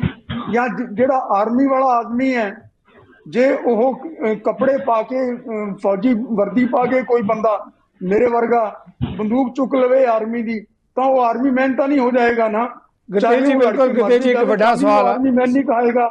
ਸਰ ਗੁਰਤੇਜ ਸਿੰਘ ਜੀ, ਵੱਡਾ ਸਵਾਲ ਮੈਂ ਆਈ ਐਮ ਸੌਰੀ ਵਿੱਚੋਂ ਟੋਕਣ ਲੱਗਿਆ। ਦੇਖੋ ਕਲਾ ਜੀ, ਸ਼ਹੀਦ ਭਗਤ ਸਿੰਘ ਨਹੀਂ ਹੈਗਾ, ਬਾਕੀ ਵੀ ਦੇਸ਼ ਦੇ ਵਿੱਚ ਹੋਰ ਸ਼ਹੀਦ ਹੋਏ ਆ ਜਿਨ੍ਹਾਂ ਨੇ ਸ਼ਹਾਦਤਾਂ ਦਿੱਤੀਆਂ ਦੇਸ਼ ਦੀ ਆਜ਼ਾਦੀ ਲਈ ਕੁਰਬਾਨੀ ਕੀ। ਹੁਣ ਸਾਰਿਆਂ ਦੀ ਪਿਛੋਕੜ ਤਾਂ ਆਪਣਾ ਆਪਣਾ ਹੋਏਗਾ, ਕੋਈ ਮੁਸਲਮਾਨਾਂ 'ਚੋਂ ਆਇਆ, ਕੋਈ ਹਿੰਦੂਆਂ 'ਚੋਂ ਆਇਆ, ਕੋਈ ਆਰੀਆ ਸਮਾਜ 'ਚੋਂ ਆਇਆ ਹੋਏਗਾ। ਪਰ ਜਿਹੜਾ ਸਵਾਲ ਉੱਠ ਰਿਹਾ ਕਿ ਸ਼ਹਾਦਤਾਂ ਦੇਸ਼ ਦੀ ਆਜ਼ਾਦੀ ਲਈ ਦਿੱਤੀਆਂ ਗਈਆਂ, ਉਹ ਤਾਂ ਇੱਕ ਅੰਦੋਲਨ ਸੀ ਨਾ ਜੀ। ਉਸ ਅੰਦੋਲਨ ਦੇ ਮੱਦੇਨਜ਼ਰ ਕਿਹਾ ਜਾ ਰਿਹਾ ਕਿ ਦੇਸ਼ ਦੀ ਆਜ਼ਾਦੀ ਵਾਸਤੇ ਜਿਨ੍ਹਾਂ ਨੇ ਕੁਰਬਾਨੀ ਕੀਤੀ ਹੈ ਉਹਨਾਂ ਨੂੰ ਇਹ ਲੋਕ ਕਿਸੇ ਹੋਰ ਨਾਂ ਨਾਲ ਯਾਦ ਕਰਦੇ ਹੈ। ਉਹਨਾਂ ਨੂੰ ਕਹਿੰਦੇ ਆ ਵੀ ਇਹਨਾਂ ਨੇ ਜੀ ਦੇਸ਼ ਵਾਸਤੇ ਆਪਣੀ ਜਾਨ ਦੇ ਦਿੱਤੀ, ਇਹ ਗੱਲ ਵੱਖਰੀ ਹੈ। ਲੇਕਿਨ ਜਿਹੜਾ ਦਰਜਾ ਹੈ ਸ਼ਹੀਦੀ ਦਾ, ਆਦਤ ਦਾ ਦਰਜਾ ਹੈਗਾ, ਇਹ ਦਰਜਾ ਜਿਸ ਜਗ੍ਹਾ ਦੇ ਉੱਤੇ ਹੈ ਨਹੀਂ, ਇੱਥੇ ਬਲੀਦਾਨ ਦੀ ਪਰੰਪਰਾ ਹੈ। ਹਿੰਦੂ ਧਰਮ ਦੇ ਵਿੱਚ ਬਲੀਦਾਨ ਦੇਈਦਾ ਦੇਵਤੇ ਨੂੰ ਖੁਸ਼ ਕਰਨ ਵਾਸਤੇ, ਤਾਂ ਭਾਰਤ ਮਾਂ ਨੂੰ ਖੁਸ਼ ਕਰਨ ਵਾਸਤੇ। ਭਗਤ ਸਿੰਘ ਕਹਿੰਦਾ ਮੈਂ ਬਲੀਦਾਨ ਦੇ ਰਿਹਾ, ਉਹ ਗੱਲ ਵੱਖਰੀ ਹੈ। ਲੇਕਿਨ ਅਸੀਂ ਇਹ ਨਹੀਂ ਕਹਿੰਦੇ ਵੀ ਉਹ ਉੱਚੇ ਆ, ਨੀਵੇਂ ਆ, ਵੱਡੇ ਆ, ਛੋਟੇ ਆ, ਗੱਲ ਵੱਖਰੀ ਹੈ। ਲੇਕਿਨ ਸ਼ਹੀਦ ਦਾ ਜਿਹੜਾ ਲਫ਼ਜ਼ ਹੈ ਔਰ ਸ਼ਹੀਦ ਆਜ਼ਮ, ਤਾਂ ਅਸੀਂ ਬਿਲਕੁਲ ਇਸ ਨੂੰ ਵਰਤਣ ਨੂੰ ਤਿਆਰ ਨਹੀਂ ਹਾਂ। ਉਹ ਸ਼ਹੀਦਾਂ ਦੇ ਸਰਤਾਜ ਆਣਗੇ ਸਾਡੇ, ਤੇ ਸ਼ਹੀਦਾਂ ਦੇ ਸਰਤਾਜ ਦੇ ਮੁਕਾਬਲੇ ਦੇ ਵਿੱਚ ਸ਼ਹੀਦ ਆਜ਼ਮ ਅਸੀਂ ਕਿਸੇ ਹੋਰ ਨੂੰ ਕਹਿ ਨਹੀਂ ਸਕਦੇ ਜਿਨ੍ਹਾਂ ਦੇ ਵਿੱਚ ਪਰੰਪਰਾ ਹੈ ਨਹੀਂ। ਬਲੀਦਾਨ ਦੀ ਪਰੰਪਰਾ ਹੈ, ਠੀਕ ਹੈ, ਬਲੀਦਾਨ ਬਹੁਤ ਵੱਡਾ ਕੀਤਾ ਹੈ, ਬਲੀਦਾਨ ਦਿੱਤਾ ਉਹਨਾਂ ਨੇ, ਆਪਾਂ ਅਸੀਂ ਉਹਦਾ ਸਤਿਕਾਰ ਕਰਦੇ ਹਾਂ।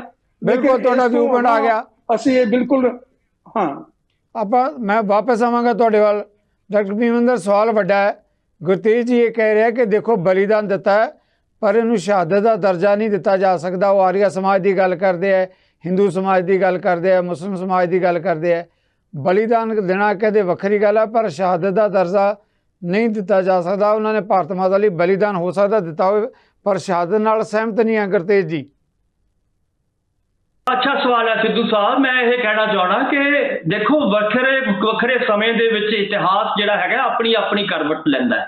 ਮੇਰਾ ਕਹਿਣ ਦਾ ਮਤਲਬ ਇਹ ਹੈ ਕਿ ਜਦੋਂ ਆਜ਼ਾਦੀ ਦਾ ਅੰਦੋਲਨ ਭਾਰਤ ਦੇ ਵਿੱਚ ਸ਼ੁਰੂ ਹੁੰਦਾ ਹੈ, ਖਾਸ ਤੌਰ ਤੇ 1857 ਤੋਂ ਬਾਅਦ, ਤਾਂ ਇਹ ਲੋਕ ਨਾ ਤਾਂ ਹਿੰਦੂ ਦੇ ਤੌਰ ਤੇ ਲੜੇ ਸੀਗੇ, ਨਾ ਉਹਦੇ ਵਿੱਚ ਇਹ ਨਾ ਸਿੱਖ ਦੇ ਤੌਰ ਤੇ ਲੜ ਰਹੇ ਨੇ, ਨਾ ਇਹ ਕਿਸੇ ਛੋਟੀ ਜਾਤ ਦੇ ਜਾਂ ਜਾਤ ਪਾਤ ਦੇ ਤੌਰ ਤੇ ਕਿ ਮੈਂ ਇਸ ਜਾਤ ਦਾ ਬੰਦਾ ਮੈਂ ਤਾਂ ਨੈਸ਼ਨਲਿਜ਼ਮ ਜਾਂ ਰਾਸ਼ਟਰੀ ਅੰਦੋਲਨ ਦੇ ਵਿੱਚ ਭਾਗ ਲਵਾਂਗਾ। ਇਹ ਇੱਕ ਇਨਕਲਾਬੀ ਦੇ ਤੌਰ ਤੇ ਉਸ ਅੰਦੋਲਨ ਦੇ ਵਿੱਚ ਭਾਗ ਲੈ ਰਹੇ। ਜਿੰਨੇ ਵੀ ਵੱਡੇ ਛੋਟੇ, ਜਾਂ ਮੈਂ ਉਹ ਦਰਜਾਬੰਦੀ ਨਹੀਂ ਕਰ ਰਿਹਾ, ਜਿੰਨੇ ਵੀ ਲੋਕ ਉਸ ਰਾਸ਼ਟਰੀ ਅੰਦੋਲਨ ਦੇ ਵਿੱਚ ਸ਼ਾਮਲ ਹੋ ਰਹੇ ਨੇ, ਉਹ ਆਪਣੇ ਮੁਲਕ ਨੂੰ ਪਿਆਰ ਕਰਦੇ ਹੈ ਔਰ ਆਪਣੇ ਮੁਲਕ ਦੀਆਂ ਜੋ ਬੇੜੀਆਂ ਨੇ ਗੁਲਾਮੀ ਦੀਆਂ, ਉਹਨੂੰ ਉਹ ਤੋੜਨਾ ਚਾਹੁੰਦੇ ਆ ਔਰ ਉਸ ਇਨਕਲਾਬੀ ਦੇ ਤੌਰ ਤੇ, ਇੱਕ ਇਨਸਾਨ ਦੇ ਤੌਰ ਤੇ ਭਾਗ ਲੈ ਰਹੇ ਨੇ। ਜੇਕਰ ਆਪਾਂ ਏਦਾਂ ਉਹਨੂੰ ਬਹੁਤ ਛੋਟਾ, ਉਹਨੂੰ ਜਾਤਾਂ ਪਾਤਾਂ ਦੇ ਵਿੱਚ ਉਹਨਾਂ ਨੂੰ ਇਹ ਕਹਾਂਗੇ ਕਿਉਂਕਿ ਇਹ ਆਰੀਆ ਸਮਾਜੀ ਸੀਗੇ ਇਸ ਕਰਕੇ ਇਹ ਜਿਹੜੇ ਨੇ ਕੁਰਬਾਨੀ ਦੇ ਹੀ ਨਹੀਂ ਸਕਦੇ, ਮੈਨੂੰ ਲੱਗਦਾ ਹੈ ਕਿ ਉਹਨਾਂ ਦੀ ਇਸ ਸ਼ਹਾਦਤ ਨੂੰ ਜਾਂ ਪੂਰੀ ਦੀ ਪੂਰੀ ਜਿਹੜੀ ਨੈਸ਼ਨਲ ਮੂਵਮੈਂਟ ਹੈ ਆਜ਼ਾਦੀ ਨੂੰ ਦਬਾਉਣ ਵਾਲੀ, ਉਸ ਮੂਵਮੈਂਟ ਨੂੰ ਇਦਾਂ ਦੀਆਂ ਵੰਡੀਆਂ ਪਾ ਕੇ ਮੈਨੂੰ ਲੱਗਦਾ ਹੈ ਕਿ ਬਹੁਤ ਇੱਕ ਕਾਨੂੰਨੀ ਇਹੋ ਹੀ ਗੱਲ ਹੈ ਜੋ ਬੀਜੇਪੀ ਹਿੰਦੂ ਔਰ ਮੁਸਲਮਾਨ ਦਾ ਜੋ ਲੋਕਾਂ ਨੂੰ ਲੜਾ ਕੇ ਕਰ ਰਹੀ ਹੈ। ਇਹ ਲਗਭਗ ਉਸੇ ਕਿਸਮ ਦੀ ਸੋਚ ਹੈ। ਜਦੋਂ ਅਸੀਂ ਇਦਾਂ ਦੇ ਨੈਸ਼ਨਲ ਹੀਰੋ ਨੂੰ ਜਾਂ ਬਾਕੀ ਜਿਹੜੇ ਲੋਕ ਮਰੇ ਨੇ, ਜੋ ਸ਼ਹੀਦ ਹੋਏ ਨੇ ਆਪਣੇ ਮੁਲਕ ਦੀ ਖਾਤਰ, ਉਹਨਾਂ ਨੂੰ ਅਸੀਂ ਇਦਾਂ ਛੋਟੀਆਂ ਦਰਜਾਬੰਦੀਆਂ ਦੇ ਵਿੱਚ ਵੰਡਦੇ ਹਾਂ। ਜੀ ਡਾਕਟਰ ਭੀਮਿੰਦਰ, ਤੁਹਾਡਾ ਜਵਾਬ ਆ ਗਿਆ। ਗੁਰਤੇਜ ਜੀ, ਇੱਕ ਜਿਹੜਾ ਸਵਾਲ ਤੁਹਾਡੇ ਤੋਂ ਵੀ ਲੈਣਾ ਚਾਹੁੰਦਾ ਹੈ। ਭੀਮਿੰਦਰ ਜੀ ਦਾ ਕਹਿਣਾ ਕਿ ਜੋ ਤੁਸੀਂ ਗੱਲ ਕੀਤੀ ਆ, ਉਹ ਕਹਿੰਦੇ ਇਸ ਤਰ੍ਹਾਂ ਦੀ ਗੱਲ ਤਾਂ ਭਾਜਪਾ ਵਾਲੇ ਕਰਦੇ ਆ, ਫਿਰ ਉਸੇ ਤਰ੍ਹਾਂ ਦੀ ਨੀਤੀ ਦੀ ਗੱਲ ਹੈ, ਤੇ ਇਸ ਤਰੀਕੇ ਨਾਲ ਜਿਨ੍ਹਾਂ ਨੇ ਵੀ ਸ਼ਹਾਦਤਾਂ ਦਿੱਤੀਆਂ ਉਹਨਾਂ ਨੂੰ ਸਚਾਉਣ ਵਾਲੀ ਗੱਲ ਹੈ ਜੇ ਆਪਾਂ ਇਸ ਮੁੱਦੇ ਤੇ ਇਦਾਂ ਗੱਲ ਕਰਦੇ ਹਾਂ। ਜੀ ਗੁਰਤੇਜ ਜੀ, ਨਹੀਂ ਦੇਖੋ, ਸ਼ਹਾਦਤਾਂ ਜਿਹੜਾ ਆਪਣਾ ਜਿਸ ਵੇਲੇ ਭਗਤ ਸੀ, ਇਸ ਦਾ ਸ਼ਿਵਜੀ ਦਾ ਭਗਤ ਸੀਗਾ ਰਾਵਣ, ਉਸਨੇ ਕਿੰਨੇ ਵਾਰੀ ਆਪਣਾ ਸਿਰ ਕੱਟ ਕੇ ਦਿੱਤਾ ਸੀ, ਲੇਕਿਨ ਹਰ ਵਾਰੀ ਉਸ ਨੂੰ ਬਲੀਦਾਨ ਕਿਹਾ ਗਿਆ ਸੀ। ਜਿਹੜੀ ਪਰੰਪਰਾ ਹੋਵੇ ਜਿਸ ਸਮਾਜ ਦੇ ਵਿੱਚ ਜਿਸ ਨੂੰ ਤੁਸੀਂ ਬਿਲੋਂਗ ਕਰਦੇ ਹੋ, ਚਾਹੇ ਤੁਸੀਂ ਕਿਸੇ ਪਰਪਸ ਵਾਸਤੇ ਕਰੋ, ਪਰੰਪਰਾ ਤਾਂ ਉਹੀ ਹੋਏਗੀ ਨਾ। ਉਸ ਦੀ ਬਾਹਰ ਦੀ ਪਰੰਪਰਾ, ਜਿਹੜੀ ਸਿੱਖੀ ਦੀ ਪਰੰਪਰਾ ਹੈ, ਉਹ ਤੁਸੀਂ ਹਿੰਦੂ ਧਰਮ ਦੇ ਵਿੱਚ ਕਿਵੇਂ ਲਾਗੂ ਕਰ ਦਿਓਗੇ, ਜਾਂ ਹਿੰਦੂ ਧਰਮ ਦੀ ਸਿੱਖੀ ਦੇ ਵਿੱਚ ਕਿਵੇਂ ਲਾਗੂ ਕਰ ਦਿਓਗੇ, ਜਾਂ ਇਸਲਾਮ ਦੀ ਪਰੰਪਰਾ ਨੂੰ ਸਿੱਖੀ ਦੇ ਵਿੱਚ ਕਿਵੇਂ ਲਾਗੂ ਕਰੋਗੇ। ਗੁਰਤੇਜ ਜੀ ਉਹ ਕਹਿੰਦੇ ਕਿ ਹਿੰਦੂ ਜਾਂ ਸਿੱਖ ਜਾਂ ਮੁਸਲਮਾਨਾਂ ਲਈ ਨਹੀਂ, ਉਹ ਕਹਿੰਦੇ ਦੇਸ਼ ਲਈ ਦਿੱਤਾ ਹੈ, ਉਹ ਕਹਿੰਦੇ ਕਿਸੇ ਧਰਮ ਲਈ ਨਹੀਂ ਕੀਤਾ। ਨਹੀਂ ਦੇਖੋ, ਗੱਲ ਇਹਨਾਂ ਨੇ ਸਿੱਖਾਂ ਨੇ ਵੀ, ਜਿਨ੍ਹਾਂ ਨੇ ਬਲੀਦਾਨ ਦਿੱਤਾ ਸੀ, ਜਿਨ੍ਹਾਂ ਨੇ ਸਿੱਖਾਂ ਨੇ ਸ਼ਹਾਦਤ ਦਿੱਤੀ ਸੀਗੀ, ਹਜ਼ਾਰਾਂ ਹੀ ਲੋਕਾਂ ਨੇ, ਉਹਨਾਂ ਲੋਕਾਂ ਨੇ ਵੀ ਦੇਸ਼ ਤੇ ਧਰਮ ਲਈ ਕੀਤਾ ਸੀ, ਧਰਮ ਲਈ ਵੀ ਕੀਤਾ ਸੀ, ਦੇਸ਼ ਲਈ ਵੀ ਕੀਤਾ ਸੀ। ਲੇਕਿਨ ਇਹਦੇ ਨਾਲ ਉਹਨਾਂ ਦੀ ਅਹਿਮੀਅਤ ਘਟ ਨਹੀਂ ਜਾਂਦੀ। ਇਹਦੇ ਨਾਲ ਇਹ ਨਹੀਂ ਹੋ ਜਾਂਦਾ ਕਿ ਉਹਨਾਂ ਦੇ ਜਿਹੜਾ ਦਰਜਾ ਹੈ ਉਹ ਬਦਲ ਜਾਂਦਾ ਹੈ। ਉਹ ਸ਼ਹੀਦ ਸਨ, ਉਹਨਾਂ ਨੇ ਸ਼ਹੀਦੀ ਆਪਣੇ ਧਰਮ ਦੇ ਆਪਣੇ ਅਕੀਦੇ ਦੇ ਅਨੁਸਾਰ ਦਿੱਤੀ ਹੈ। ਸਿੱਖ ਧਰਮ ਦੇ ਅਕੀਦੇ ਦੇ ਅਨੁਸਾਰ ਸ਼ਹੀਦੀ ਦਿੱਤੀ ਹੈ। ਦੇਸ਼ ਦਾ ਵੀ ਉਹਨਾਂ ਉਹ ਆਜ਼ਾਦ ਕਰਾਉਣਾ ਚਾਹੁੰਦੇ ਸੀ। ਤੁਸੀਂ ਗਦਰ ਗੁੰਜਾਂ ਦੇਖ ਲਓ, ਹਰ ਪੰਨੇ ਦੇ ਉੱਤੇ ਇਹੀ ਚੀਜ਼ ਲਿਖੀ ਹੋਈ ਹੈ। ਲੇਕਿਨ ਉਹ ਸ਼ਹੀਦ ਹਿੰਦੁਸਤਾਨ ਦੇ ਨਹੀਂ। ਹੁਣ ਇੱਕ ਡਾਕਟਰ ਭੀਮਿੰਦਰ ਜੀ ਫਰਮਾ ਰਹੇ ਸਨ ਕਿ ਜੀ 1857 ਦੇ ਵਿੱਚ ਇਹ ਲੜਾਈ ਸ਼ੁਰੂ ਹੋਈ, ਲੇਕਿਨ ਸਾਡੇ ਵਾਸਤੇ ਤਾਂ 1849 ਦੇ ਵਿੱਚ ਵੀ ਇੱਕ ਹਿੰਦੁਸਤਾਨ ਦੇ ਆਜ਼ਾਦੀ ਦੇ ਵਾਸਤੇ ਅਸੀਂ ਸੰਘਰਸ਼ ਕੀਤਾ ਸੀ, ਜਦੋਂ ਹਿੰਦੁਸਤਾਨ ਦੀ ਕਨਸੈਪਟ ਹੀ ਹੈ ਨਹੀਂ ਸੀ ਦੁਨੀਆ ਦੇ ਉੱਤੇ। ਉਸ ਵੇਲੇ ਵੀ ਅਸੀਂ ਲੋਕਾਂ ਦੀ ਆਜ਼ਾਦੀ ਵਾਸਤੇ ਸੰਘਰਸ਼ ਕਰ ਰਹੇ ਸਾਂ। ਜਿਹੜੇ ਸ਼ਾਮ ਸਿੰਘ ਅਟਾਰੀ ਵਰਗੇ ਸ਼ਹੀਦ ਹੋਏ ਨਾ, ਉਹਨਾਂ ਨੂੰ ਕੀ ਕਹੋਗੇ? ਥੈਂਕ ਯੂ ਗੁਰਤੇਜ ਜੀ। ਬਿਲਕੁਲ ਡਾਕਟਰ ਸੋਤਾ, ਬਹੁਤ ਵੱਡਾ ਸਵਾਲ ਹੈ ਜਿਸ ਮੁੱਦੇ ਤੇ ਆਪਾਂ ਚਰਚਾ ਕਰ ਰਹੇ ਹਾਂ। ਰਾਏ ਵੱਖੋ ਵੱਖਰੀ ਹੋ ਸਕਦੀ ਹੈ, ਗੁਰਤੇਜ ਜੀ ਦੀ ਆਪਣੀ, ਡਾਕਟਰ ਭੀਮਿੰਦਰ ਹੋਰਾਂ ਦੀ ਆਪਣੀ ਰਾਏ, ਕਿ ਜਿਨ੍ਹਾਂ ਲੋਕਾਂ ਨੇ ਉਸ ਵੇਲੇ ਸ਼ਹਾਦਤਾਂ ਦਿੱਤੀਆਂ, ਕੀ ਉਹ ਆਪਾਂ ਸਮਝਦੇ ਹਾਂ ਧਰਮ ਦੇ ਲਈ ਕਿਸੇ ਲਈ ਬਲੀਦਾਨ ਦਿੱਤਾ ਗਿਆ, ਜਾਂ ਸ਼ਹਾਦਤ ਗਿਣਦੇ ਹਾਂ ਜੋ ਸ਼ਹੀਦ ਭਗਤ ਸਿੰਘ ਜਾਂ ਉਹਨਾਂ ਦੇ ਸਾਥੀਆਂ ਨੇ? ਦੇਸ਼ 'ਚ ਬਹੁਤ ਸਾਰੇ ਸ਼ਹੀਦ ਹੋਏ ਆ ਜਿਨ੍ਹਾਂ ਨੇ ਇਸ ਤਰੀਕੇ ਨਾਲ ਦੇਸ਼ ਦੇ ਅੰਦੋਲਨ 'ਚ ਕੁਰਬਾਨੀਆਂ ਦਿੱਤੀਆਂ। ਜੀ ਡਾਕਟਰ ਸੋਤਾ। ਸਿੱਧੂ ਸਾਹਿਬ, ਜਿਹੜਾ ਉਹਨਾਂ ਦਾ ਬਲਬਲਾ ਸੀ ਨਾ, ਜਿਹੜਾ ਉਹਨਾਂ ਦਾ ਅਕੀਦਾ ਸੀ ਨਾ, ਉਹ ਮੇਰਾ ਖਿਆਲ ਹੈ ਜਿਹੜੇ ਲੋਕ ਮਾਤੜ ਉਹਨਾਂ ਨੂੰ ਇਸ ਤਕੜੀ 'ਚ ਤੋਲਦੇ ਨੇ ਜਾਂ ਇਸ ਤਰ੍ਹਾਂ ਆਕਾਸ਼ਦੇ ਨੇ, ਮੈਨੂੰ ਉਹਨਾਂ ਤੇ ਤਰਸ ਆਉਂਦਾ। ਔਰ ਉਹਨਾਂ ਨੂੰ ਥੋੜ੍ਹਾ ਪੜ੍ਹ ਲੈਣਾ ਚਾਹੀਦਾ ਜਿਹੜਾ ਆਜ਼ਾਦੀ ਦਾ, ਜਿਹੜਾ ਘੁਲਾਟੀਆਂ ਦਾ ਇਤਿਹਾਸ ਸੀਗਾ, ਕਿ ਜਿਹੜੀਆਂ ਗੱਲ ਕਰਨ ਲੱਗੇ ਪਹਿਲਾਂ ਤੋੜ ਮਿਲ ਲਓ, ਉਸ ਤੁਸੀਂ ਆਪਣੇ ਜਿਹੜਾ ਹੈਗਾ ਹਿਸਾਬ ਨਾਲ ਤੋੜ ਰਹੇ ਹੋ। ਮੈਂ ਗੁਰੂ ਸਾਹਿਬ ਦਾ ਸ਼ਬਦ ਇੱਥੇ ਲੈਣਾ ਚਾਹਾਂਗੀ। ਗੁਰੂ ਸਾਹਿਬ ਕਹਿੰਦੇ ਨੇ, ਮਰਨ ਮੁਨਸਾ ਸੂਰਿਆ ਹੱਕ ਹੈ, ਜੇ ਹੋਏ ਮਰਨ ਪਰਵਾਣੋ, ਸੂਰੇ ਸੇਈ ਆਗੇ ਆਖੀਏ, ਦਰਗੇ ਪਾਵੇ ਸੱਚੀ ਮਾਣੋ। ਉਹ ਕਹਿੰਦੇ ਨੇ, ਪਹਿਲਾਂ ਮਰਨ ਕਬੂਲ, ਜੀਵਨ ਕੀ ਛੱਡ ਆਸ, ਹੋਏ ਸਭਨਾ ਕੀ ਰੇਣਕਾ, ਤਾਂ ਆਓ ਹਮਾਰੇ ਪਾਸ। ਉਹ ਜਿਹੜੇ ਮਹਾਨ ਸ਼ਖਸੀਅਤਾਂ ਨੇ, ਉਹ ਜਿਹੜੇ ਗੁਰੂ ਦੀ ਧਰਤੀ ਦੇ ਵਰਸੋਏ ਹੋਏ ਸ਼ਹੀਦ ਨੇ, ਉਹਨਾਂ ਨੂੰ ਕੀ ਜਾਣਨ। ਇਹ ਕਹਿੰਦੇ ਨੇ ਜਿਹੜੇ ਅੱਜ ਕੱਲ੍ਹ ਦੇ ਜਿਹੜੇ ਫਸਲੀ ਬਟੇਰੇ, ਕਿ ਉਹ ਧਰਮ ਸੀ, ਉਹ ਜਾਤ ਸੀ, ਉਹ ਤਾਂ ਮਹਾਨ ਸੀ। ਉਹਨਾਂ ਵਿੱਚ ਜਿਹੜਾ ਆਜ਼ਾਦੀ ਦਾ ਜਿਹੜਾ ਜਨੂਨ ਸੀਗਾ, ਜਿਹੜਾ ਭਾਰਤ ਵਰਸ਼ ਨੂੰ ਆਜ਼ਾਦ ਦੇਸ਼ ਦੇਖਣ ਦਾ ਜਨੂਨ ਸੀਗਾ, ਜਿਹੜਾ ਉਹਨਾਂ ਦਾ ਆਪਾ ਵਾਰਨ ਦਾ ਸੰਕਲਪ ਸੀਗਾ, ਉਹਨਾਂ ਦੇ ਤਾਂ ਜਿਹੜੇ ਇਹ ਗੱਲਾਂ ਕਰਨ ਵਾਲੇ ਪੈਰ ਵਰਗੇ ਵੀ ਨਹੀਂ, ਨੇੜੇ ਵੀ ਨਹੀਂ ਖਲੋਂਦੇ।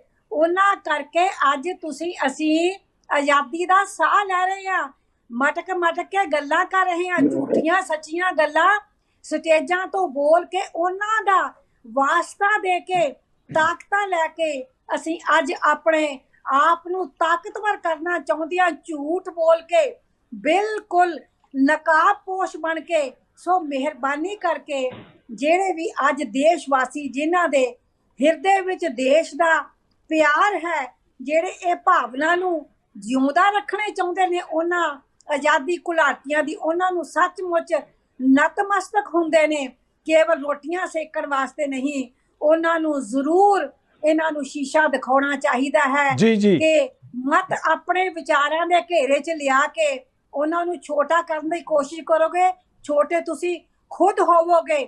ਉਹ ਗੁਰੂ ਸਾਹਿਬ ਦੇ ਥੈਂਕ ਯੂ ਡਾਕਟਰ ਸਾਹਿਬ, ਗੁਰੂ ਨਾਨਕ ਤੋਂ ਲੈ ਕੇ ਜਿਹੜਾ ਸੰਕਲਪ ਸਾਨੂੰ ਇਸ ਧਰਤੀ ਤੇ ਸਿੱਧੂ ਸਾਹਿਬ ਦਿੱਤਾ ਗਿਆ, ਸਹੀ ਉਹਦੀ ਨੁਮਾਇੰਦਗੀ, ਸਹੀ ਤਰਜਮਾਨੀ ਉਹਨਾਂ ਸ਼ਹੀਦਾਂ ਨੇ ਕੀਤੀ ਹੈ।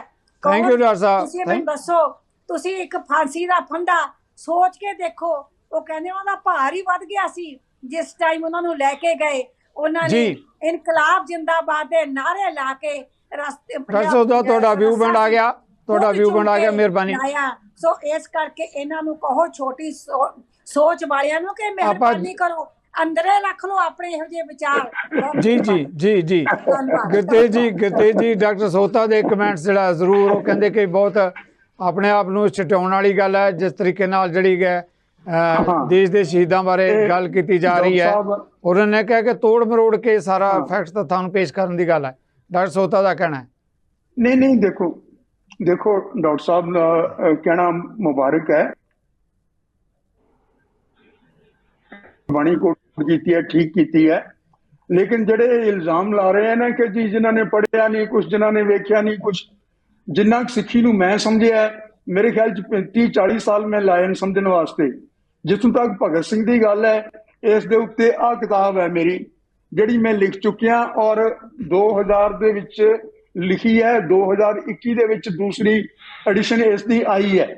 ਸਵਾਲ ਸਿੱਧਾ ਸਿਰਫ ਇਹ ਹੈ ਕਿ ਤੁਸੀਂ ਸ਼ਹਾਦਤ ਦਾ ਡੈਫੀਨੇਸ਼ਨ ਮੈਨੂੰ ਦੱਸੋ। ਜਿਹੜਾ ਡੈਫੀਨੇਸ਼ਨ ਜੇ ਸ਼ਹਾਦਤ ਤੋਂ ਬਿਨਾਂ ਤੁਹਾਡਾ ਬਲੀਦਾਨ ਹੈ, ਬਲੀਦਾਨ ਕੋਈ ਮਾੜੀ ਮੋਟੀ ਚੀਜ਼ ਨਹੀਂ, ਵੱਡੀ ਚੀਜ਼ ਅਸੀਂ ਸਮਝਦੇ ਹਾਂ, ਅਸੀਂ ਸਤਿਕਾਰ ਕਰਦੇ ਹਾਂ, ਲੇਕਿਨ ਤੁਸੀਂ ਉਹਨਾਂ ਨੂੰ ਖਾਮਖਾਹ ਸ਼ਹੀਦ ਆਜ਼ਮ ਬਣਾਉਣ ਵਾਸਤੇ ਕਿਉਂ ਵਸੀਅਤ ਦਿਓ? ਤੁਸੀਂ, ਸਾਨੂੰ ਇਹ ਸ਼ੱਕ ਹੈ ਕਿ ਤੁਸੀਂ ਸਿਰਫ ਉਹਦੀ ਟੋਪੀ ਵਾਲੀ ਤਸਵੀਰ ਪ੍ਰਚਾਰ ਕੇ ਉਸ ਨੂੰ ਸਿੱਖ ਕਹਿ ਕੇ ਤੇ ਸਾਨੂੰ ਸਿੱਖੀ ਤੋਂ ਦੂਰ ਲੈ ਜਾਣਾ ਚਾਹੁੰਦੇ ਹੋ। ਇਹ ਬਾਰ-ਬਾਰ ਇਹ ਗੱਲਾਂ ਹੋਈਆਂ ਨੇ। 2000 ਦੇ ਵਿੱਚ ਇਹਦੀ ਭਖਵੀਂ ਬਹਿਸ ਹੋਈ ਸੀ, ਅਖਬਾਰਾਂ ਦੇ ਵਿੱਚ ਵੀ ਸਾਰੀ ਦੀ ਸਾਰੀ ਮੈਂ ਇਸ ਦੇ ਵਿੱਚ ਸਮਾਪ ਕੀਤੀ ਹੋਈ ਹੈ। ਸੋ ਡਾਕਟਰ ਸਾਹਿਬ ਦਾ ਇਹ ਇਲਜ਼ਾਮ ਤਾਂ ਬਿਲਕੁਲ ਗਲਤ ਹੈ ਕਿ ਜੀ ਮੈਂ ਇਸ ਗੱਲ ਨੂੰ ਸਮਝਦਾ ਨਹੀਂ। ਜੀ ਇੱਕ ਸਵਾਲ ਜਿਹੜਾ ਹੈਗਾ ਡਾਕਟਰ ਸਾਹਿਬ ਨਹੀਂ ਸਮਝੇ। ਗੁਰਤੇਜ ਜੀ ਆਮ ਸੌਰੀ ਵਿੱਚੋਂ ਟੋਕਣ ਲੱਗਾ, ਇੱਕ ਸਵਾਲ ਇਹ ਵੀ ਬਣਦਾ ਹੈ ਕਿ ਜਿਹੜਾ ਡਾਕਟਰ ਭੀਮਿੰਦਰ ਉਹਨਾਂ ਦਾ ਕਹਿਣਾ ਹੈ ਕਿ ਆਪਾਂ ਉਹਨਾਂ ਨੂੰ ਹਿੰਦੂਆਂ ਨਾਲ ਮੁਸਲਮਾਨਾਂ ਨਾਲ ਜੋੜ ਕੇ ਨਾ ਦੇਖਿਆ ਜਾਵੇ। ਉਹ ਕਹਿੰਦੇ ਕਿਸੇ ਧਰਮ ਲਈ ਤਾਂ ਉਹਨਾਂ ਨੇ ਸੈਕਰੀਫਾਈਸ ਕੀਤੀ ਨਹੀਂ, ਉਹਨਾਂ ਨੇ ਤੇ ਦੇਸ਼ ਲਈ ਕੀਤੀ ਹੈ। ਇਸ ਕਰਕੇ ਉਸ ਕੰਸੈਪਟ ਦੇ ਵਿੱਚ ਉਹ ਕਹਿੰਦੇ ਕਿਉਂ ਜੋੜ ਕੇ ਦੇਖਦੇ ਆਪਾਂ। ਬਿਲਕੁਲ ਠੀਕ ਹੈ, ਪਰ ਦੇਸ਼ ਦੇ ਵਿੱਚ ਜਿਹੜੀ ਦੇਸ਼ ਦੀ ਕੁਰਬਾਨੀ ਕਰਦੇ ਨਾ, ਦੂਸਰੇ ਮੁਲਕਾਂ ਦੇ ਵਿੱਚ ਵੀ ਹੋਈ ਹੈ। ਲਫਾਇਤੇ ਨੇ ਫਰਾਂਸ ਦੇ ਵਿੱਚ ਕੀਤੀ ਹੈ, ਫਲਾਣੇ ਨੇ ਹੋਰ ਜਗ੍ਹਾ ਕੀਤੀ ਹੈ। ਉਹਨਾਂ ਨੂੰ ਕੋਈ ਮਾਰਟਰ ਨਹੀਂ ਕਹਿੰਦਾ, ਸ਼ਹੀਦ ਨਹੀਂ ਕਹਿੰਦਾ। ਪਾਕਿਸਤਾਨ ਦੇ ਵਿੱਚ ਇੰਨੇ ਲੋਕ ਮਰੇ ਨੇ, ਲੇਕਿਨ ਇਹਨਾਂ ਨੂੰ ਸ਼ਹੀਦ ਨਹੀਂ ਕਹਿੰਦੇ। ਉਹ ਲੋਕ ਉਹਨਾਂ ਦੀ ਸੰਗਿਆ ਹੋਰ ਹੈ। ਤੁਸੀਂ ਮੈਨੂੰ ਸ਼ਹੀਦ ਦਾ ਡੈਫੀਨੇਸ਼ਨ ਦਿਓ ਪਹਿਲਾਂ, ਤੇ ਫਿਰ ਮੈਂ ਤੁਹਾਨੂੰ ਦੱਸਦਾ ਵੀ ਕਿਸ ਤਰ੍ਹਾਂ ਤੁਸੀਂ ਇਹ ਫਿੱਟ ਕਰਦੇ ਹੋ ਉੱਥੇ। ਜੇ ਜਿਹੜਾ ਬਲੀਦਾਨ ਦਾ ਡੈਫੀਨੇਸ਼ਨ ਹੈ ਉਹਦੇ ਵਿੱਚ ਫਿੱਟ ਆਉਂਦੇ ਨੇ। ਜੇ ਤੁਸੀਂ ਆਪਣੇ ਆਪ ਨੂੰ ਜਿਹਦੇ ਸਿੱਖੀ ਦਾ ਅਕੀਦਾ ਨਹੀਂ, ਤਾਂ ਉਸ ਦੇ ਵਿੱਚ ਨਾ ਤਾਂ ਉਹ ਇਸਲਾਮ ਨੂੰ ਮੰਨਦੇ ਸਨ। ਇਹ ਪਰੰਪਰਾ ਜਿਹੜੀ ਹੈਗੀ ਸ਼ਹਾਦਤ ਦੀ, ਇਹ ਸਿਰਫ 3 ਧਰਮਾਂ ਦੇ ਵਿੱਚ ਹੈ ਔਰ ਇਹਨਾਂ ਦੇ ਵਿੱਚ ਉਹ ਹੈ ਨਹੀਂ ਸੀ, ਤਾਂ ਫਿਰ ਉਹ ਸ਼ਹੀਦ ਕਿਸ ਤਰ੍ਹਾਂ ਹੋ ਗਏ? ਉਹਨਾਂ ਨੇ ਬਲੀਦਾਨ ਦਿੱਤਾ ਹੈ, ਉਹਨਾਂ ਨੇ ਕੌਮ ਵਾਸਤੇ, ਦੇਸ਼ ਵਾਸਤੇ ਵੱਡਾ ਕੰਮ ਕੀਤਾ ਹੈ। ਜਿਹੜਾ ਇਹ ਕਹਿੰਦੇ ਨੇ ਕਿ ਆਜ਼ਾਦੀ ਇਹਨਾਂ ਦੇ ਕਰਕੇ ਆਈ ਜਾਂ ਸ਼ਹੀਦੀਆਂ ਦੇ ਕਰਕੇ ਆਈ, ਇਹ ਗੱਲ ਇਹਨਾਂ ਨੇ ਅਜੇ ਤਾਈਂ ਆਜ਼ਾਦੀ ਦੀ ਲੜਾਈ ਦੇ ਬਾਰੇ ਪੜ੍ਹਿਆ ਨਹੀਂ ਜ਼ਿਆਦਾ। ਕਿਉਂਕਿ ਜਿਹੜੀ ਆਜ਼ਾਦੀ ਆਈ ਸੀ ਨਾ ਜੀ, ਉਹ ਅੰਗਰੇਜ਼ਾਂ ਨੇ, ਉਹਨਾਂ ਨੂੰ ਮੁਸ਼ਕਲ ਹੋ ਗਿਆ ਸੀ ਉਸ ਵੇਲੇ ਹਿੰਦੁਸਤਾਨ ਦੇ ਉੱਤੇ ਕਬਜ਼ਾ ਕਾਇਮ ਰੱਖਣਾ, ਔਰ ਉਹਨਾਂ ਦੇ ਕਾਂਗਰਸ ਵਾਲਿਆਂ ਨੇ ਉਹਨਾਂ ਦੇ ਨਾਲ ਮਿਲ ਕੇ ਇੱਕ ਨੂਰਾ ਕੁਸ਼ਤੀ ਕਿਸਮ ਦੀ ਲੜਾਈ ਲੜੀ ਸੀ, ਜਿਸ ਨੂੰ ਆਜ਼ਾਦੀ ਦੀ ਲੜਾਈ ਕਹਿੰਦੇ ਨੇ। ਔਰ ਇਸ ਦੇ ਬਾਰੇ ਅਨੇਕਾਂ ਉਸ ਵੇਲੇ ਦੇ ਹਿਸਟੋਰੀਅਨ ਦੇ ਪ੍ਰਮਾਣ ਆਉਣਗੇ ਕਿ ਗਾਂਧੀ ਉਹਨਾਂ ਤੋਂ ਪੁੱਛ ਕੇ ਔਰ ਉਹਨਾਂ ਦੇ ਨਾਲ ਮਿਲ ਕੇ ਗੱਲ ਕਰਦਾ ਸੀ, ਔਰ ਜਾਣਾ ਪਿਆ ਉਹਨਾਂ ਨੂੰ ਇਸ ਕਰਕੇ। ਕੱਲੇ ਹਿੰਦੁਸਤਾਨ ਦੇ ਵਿੱਚੋਂ ਨਹੀਂ ਗਏ, ਬਰਮਾ ਦੇ ਵਿੱਚੋਂ ਵੀ ਗਏ ਨੇ, ਸ੍ਰੀਲੰਕਾ ਦੇ ਵਿੱਚੋਂ ਵੀ ਗਏ ਨੇ। ਉਹਨਾਂ ਨੇ ਬਹੁਤ ਸਾਰੇ ਮੁਲਕ ਆਜ਼ਾਦ ਹੋਏ ਨੇ ਉਸ ਵੇਲੇ। ਉਹ ਕੰਟੈਕਸਟ ਹੋਰ ਹੈ। Okay thank you very much. ਤੁਹਾਡਾ ਵਿਊ ਪੁਆਇੰਟ ਆ ਗਿਆ। ਪਰ ਡਾਕਟਰ ਭੀਮਿੰਦਰ ਜੀ ਬਹੁਤ ਅਹਿਮ ਸਵਾਲ ਆ ਜਿਸ ਮੁੱਦੇ ਤੇ ਗੱਲ ਕਹਿ ਰਹੇ ਆ। ਉਹ ਕਹਿੰਦੇ ਦੇਸ਼ ਦੀ ਆਜ਼ਾਦੀ ਦੀ ਗੱਲ, ਸਮੱਸਿਆ ਇਹੋ ਜਿਹੀਆਂ ਬਣੀਆਂ ਅੰਗਰੇਜ਼ਾਂ ਦੇ ਲਈ, ਗੋਰਿਆਂ ਦੇ ਲਈ, ਉਸ ਸਾਮਰਾਜ ਦੇ ਲਈ, ਜਿਸ ਕਰਕੇ ਭਾਰਤ ਛੱਡ ਕੇ ਨੂਰਾ ਕੁਸ਼ਤੀ ਕਰਕੇ ਗਏ ਮਹਾਤਮਾ ਗਾਂਧੀ ਤੇ ਉਹਨਾਂ ਦੀ ਜਿਹੜੀ ਸੋ ਕਾਲਡ ਫੌਜ ਸੀ ਜਾਂ ਕਹਿ ਲਓ ਕਾਂਗਰਸ ਦੀ ਧਿਰ ਸੀ, ਉਹਨਾਂ ਦੇ ਨਾਲ। ਤੇ ਉਸ ਸਾਰੇ ਸੰਦਰਭ ਦੇ ਵਿੱਚ ਸ਼ਹਾਦਤ ਵਾਲੀ ਗੱਲ ਕਿਧਰੇ ਵੀ ਜਿਹੜੀ ਹੈਗੀ ਹੈ ਸਹੀ ਤੇ ਢੁਕਵੀਂ ਨਹੀਂ ਹੈ। ਇਸ ਮੁੱਦੇ ਤੇ ਉਹਨਾਂ ਨੇ ਤੱਥਾਂ ਦੇ ਆਧਾਰ ਤੇ ਚੁਣੌਤੀ ਦੇਣ ਦੀ ਗੱਲ ਕੀਤੀ ਹੈ। ਡਾਕਟਰ ਭੀਮਿੰਦਰ ਜੀ ਜੀ ਬੜਾ ਅੱਛਾ ਸਵਾਲ ਹੈ ਸਰਦਾਰ ਗੁਰਤੇਜ ਸਿੰਘ ਜੀ ਵੱਲੋਂ। ਮੈਨੂੰ ਲੱਗਦਾ ਕਿ ਇਦਾਂ ਦੇ ਜੇ ਸਵਾਲ ਨਹੀਂ ਹੋਣਗੇ ਤਾਂ ਗੱਲਬਾਤ ਦਾ ਸਵਾਦ ਨਹੀਂ ਆਉਂਦਾ। ਸੋ ਇਹ ਕਰਕੇ ਸੰਵਾਦ ਦੀ ਉਦੋਂ ਹੀ ਜਿਹੜੀ ਹੈਗੀ ਆ ਵਧੀਆ ਲੱਗਦਾ ਹੈ ਜਦੋਂ ਇਦਾਂ ਦੇ ਸਵਾਲ ਉਠਾਏ ਜਾਣ। ਮੈਂ ਇਸ ਗੱਲ ਨੂੰ ਬਹੁਤ ਵਧੀਆ ਮੰਨਦਾ। ਔਰ ਜਦੋਂ ਅਸੀਂ ਕਾਂਗਰਸ ਵਰਸਸ ਭਗਤ ਸਿੰਘ ਦੇ ਡਾਇਲੌਗ ਦੇਖਦੇ ਹਾਂ, ਖਾਸ ਤੌਰ ਤੇ ਗਾਂਧੀ ਜੀ ਨਾਲ ਕੀ ਸਮੱਸਿਆ ਸੀਗੀ। ਗਾਂਧੀ ਜੀ ਨਾਲ ਭਗਤ ਸਿੰਘ ਹੋਰਾਂ ਦੀ ਇਹੀ ਸਮੱਸਿਆ ਸੀ ਜੋ ਗੁਰਤੇਜ ਸਿੰਘ ਜੀ ਇਸ਼ਾਰਾ ਕਰ ਰਹੇ ਨੇ। ਔਰ ਉਹਨਾਂ ਨੂੰ ਲੱਗਦਾ ਸੀਗਾ ਕਿ ਜੇਕਰ ਗਾਂਧੀ ਜੀ ਜਾਂ ਕਾਂਗਰਸ ਦੇ ਹੱਥ ਸੱਤਾ ਆਉਂਦੀ ਹੈ ਆਜ਼ਾਦੀ ਤੋਂ ਬਾਅਦ, ਤਾਂ ਉਹੀ ਹੋਏਗਾ ਜੇਕਰ ਇੱਥੋਂ ਜਿਹੜੇ ਹੈਗੇ ਨੇ ਗੋਰੇ ਅੰਗਰੇਜ਼ ਚਲੇ ਜਾਣਗੇ ਔਰ ਕਾਲੇ ਆ ਜਾਣਗੇ। ਸੋ ਇਹੀ ਗੱਲ ਭਗਤ ਸਿੰਘ ਬਾਰ-ਬਾਰ ਆਪਣੀਆਂ ਲਿਖਤਾਂ 'ਚ ਕਹਿ ਰਹੇ ਨੇ। ਇਸ ਕਰਕੇ ਗਾਂਧੀ ਜੀ ਦੇ ਨਾਲ ਜਾਂ ਇੱਥੋਂ ਤੱਕ ਕਿ ਕਾਂਗਰਸ ਦੇ ਨਾਲ ਉਹਨਾਂ ਦਾ 36 ਦਾ ਅੰਕੜਾ ਹਮੇਸ਼ਾ ਹੀ ਬਣਿਆ ਰਿਹਾ ਹੈ, ਚਾਹੇ ਤੁਸੀਂ ਉਹਨਾਂ ਦੇ ਜਿਹੜੇ ਨੇ ਲਿਖਤਾਂ ਦੇਖ ਲਓ। ਸੋ ਜਿਹੜੀ ਬਾਰ-ਬਾਰ ਗੱਲ ਹੋ ਰਹੀ ਹੈ ਕਿ ਸਿੱਖੀ ਦੇ ਵਿੱਚ ਹੀ ਜਿਹੜੀ ਹੈਗੀ ਆ ਜ਼ਿਆਦਾ ਜਿਹੜੀ ਸ਼ਹੀਦੀ ਦੀ ਪਰੰਪਰਾ ਹੈ। ਮੈਂ ਬਾਣੀ ਦੇ ਵਿੱਚੋਂ ਹੀ ਗੱਲ ਕਰਾਂਗਾ ਕਿ ਭਗਤ ਕਬੀਰ ਜੀ ਨੇ ਬਹੁਤ ਵਧੀਆ ਇੱਕ ਐਗਜ਼ਾਮਪਲ ਦਿੱਤੀ ਹੈ। ਮੈਂ ਉਹਨਾਂ ਦੀਆਂ 2 ਸਤਰਾਂ ਜ਼ਰੂਰ ਆਪਣੇ ਦਰਸ਼ਕਾਂ ਨਾਲ ਸਾਂਝੀਆਂ ਕਰਨਾ ਚਾਹੁੰਦਾ। ਉਹਨਾਂ ਨੇ ਲਿਖਿਆ ਸੀਗਾ, ਇਹ ਭਗਤ ਕਬੀਰ ਜੀ ਲਿਖ ਰਹੇ ਨੇ, ਸੂਰਾ ਸੋ ਪਹਿਚਾਨੀਐ ਜੋ ਲੜਾ ਦੀਨ ਕੇ ਹੇਤ, ਪੁਰਜਾ ਪੁਰਜਾ ਕੱਟ ਮਰੇ ਕਬਹੂ ਨਾ ਛਾੜਾ ਖੇਤ। ਇਹ ਹੈ ਸਿੱਖੀ ਦੀ ਔਰ ਸਾਡੇ ਸ਼ਹੀਦ ਆਜ਼ਮ ਭਗਤ ਸਿੰਘ ਦੀ। ਸ਼ਹੀਦ ਆਜ਼ਮ ਭਗਤ ਸਿੰਘ ਕਿਉਂ ਸ਼ਹੀਦ ਆਜ਼ਮ ਹੈ? ਕਿਉਂਕਿ ਉਸ ਵੇਲੇ ਉਹ ਦੀਨ ਔਰ ਦੁਖੀਆਂ ਦੀ ਗੱਲ ਕਰ ਰਿਹਾ, ਉਹ ਮਜ਼ਦੂਰ ਦੀ ਗੱਲ ਕਰ ਰਿਹਾ, ਉਹ ਕਿਰਤੀ ਦੀ ਗੱਲ ਕਰ ਰਿਹਾ, ਉਹ ਕਿਸਾਨ ਦੀ ਗੱਲ ਕਰ ਰਿਹਾ, ਉਹ ਜਿਹੜੇ ਦਬੇ ਕੁਚਲੇ ਲੋਕ ਨੇ। ਔਰ ਇੱਥੋਂ ਤੱਕ ਕਿ ਜਿਹੜੇ ਉਸ ਵੇਲੇ ਉਹਨਾਂ ਨੂੰ ਕਾਲ ਕੋਠੜੀ ਦੇ ਵਿੱਚ ਇੱਕ ਦਲਿਤ ਜਿਹੜਾ ਮੁੰਡਾ ਹੈ, ਲੜਕਾ ਹੈ, ਔਰ ਬੇਬੇ ਉਹਨੂੰ ਕਹਿੰਦੇ ਨੇ, ਔਰ ਉਹ ਉਹਦੇ ਤੋਂ ਹੱਥਾਂ ਦੀ ਰੋਟੀ ਖਾਂਦੇ ਨੇ। ਸੋ ਇਸ ਕਰਕੇ ਉਹ ਤਾਂ ਸਿਰਫ ਜਿਹੜੀ ਹੈਗੀ ਆ ਸਿੱਖੀ ਜਿਹੜੀ ਹੈਗੀ ਆ ਉਸ ਨੂੰ ਆਪਣੀ ਜ਼ਿੰਦਗੀ ਦੇ ਉੱਤੇ ਪ੍ਰੈਕਟੀਕਲੀ ਲਾਗੂ ਕਰ ਰਹੇ ਨੇ। ਹਾਂ, ਉਹ ਜਿਹੜੇ ਸਾਡੇ ਸਿੱਖੀ ਦੇ ਠੇਕੇਦਾਰ ਨੇ ਔਰ ਉਹਨਾਂ ਦੇ ਠੇਕੇਦਾਰਾਂ ਦੁਆਰਾ ਜਿਸ ਤਰ੍ਹਾਂ ਸਿੱਖੀ ਨੂੰ ਪੇਸ਼ ਕੀਤਾ ਜਾ ਰਿਹਾ ਹੈ ਉਹਨੂੰ ਉਹ ਜ਼ਰੂਰ ਨਹੀਂ ਮੰਨ ਰਹੇ। ਇਹ ਗੱਲ ਬਿਲਕੁਲ ਕਲੀਅਰ ਹੈ। ਉਹ ਗੁਰੂ ਬਾਬੇ ਨਾਨਕ ਦੀ ਸਿੱਖੀ ਨੂੰ, ਉਹ ਗੁਰੂ ਗੋਬਿੰਦ ਸਿੰਘ ਦੀ ਸਿੱਖੀ ਨੂੰ ਮੰਨ ਰਹੇ ਨੇ, ਉਹ ਦੂਜਿਆਂ ਠੇਕੇਦਾਰਾਂ ਦੀ ਸਿੱਖੀ ਨੂੰ ਨਹੀਂ ਮੰਨ ਰਹੇ। ਮਿਹਰਬਾਨੀ, ਤੁਹਾਡਾ ਵਿਊ ਪੁਆਇੰਟ ਆ ਗਿਆ ਜੀ। ਮੈਂ ਗੁਰਤੇਜ ਜੀ ਆਉਣਾ ਤੁਹਾਡੇ ਵਾਲੀ। ਡਾਕਟਰ ਸੋਤਾ ਕਾਫੀ ਦੇਰ ਦੇ ਆਪਣਾ ਕਮੈਂਟ ਕਰਨਾ ਚਾਹੁੰਦੇ ਆ।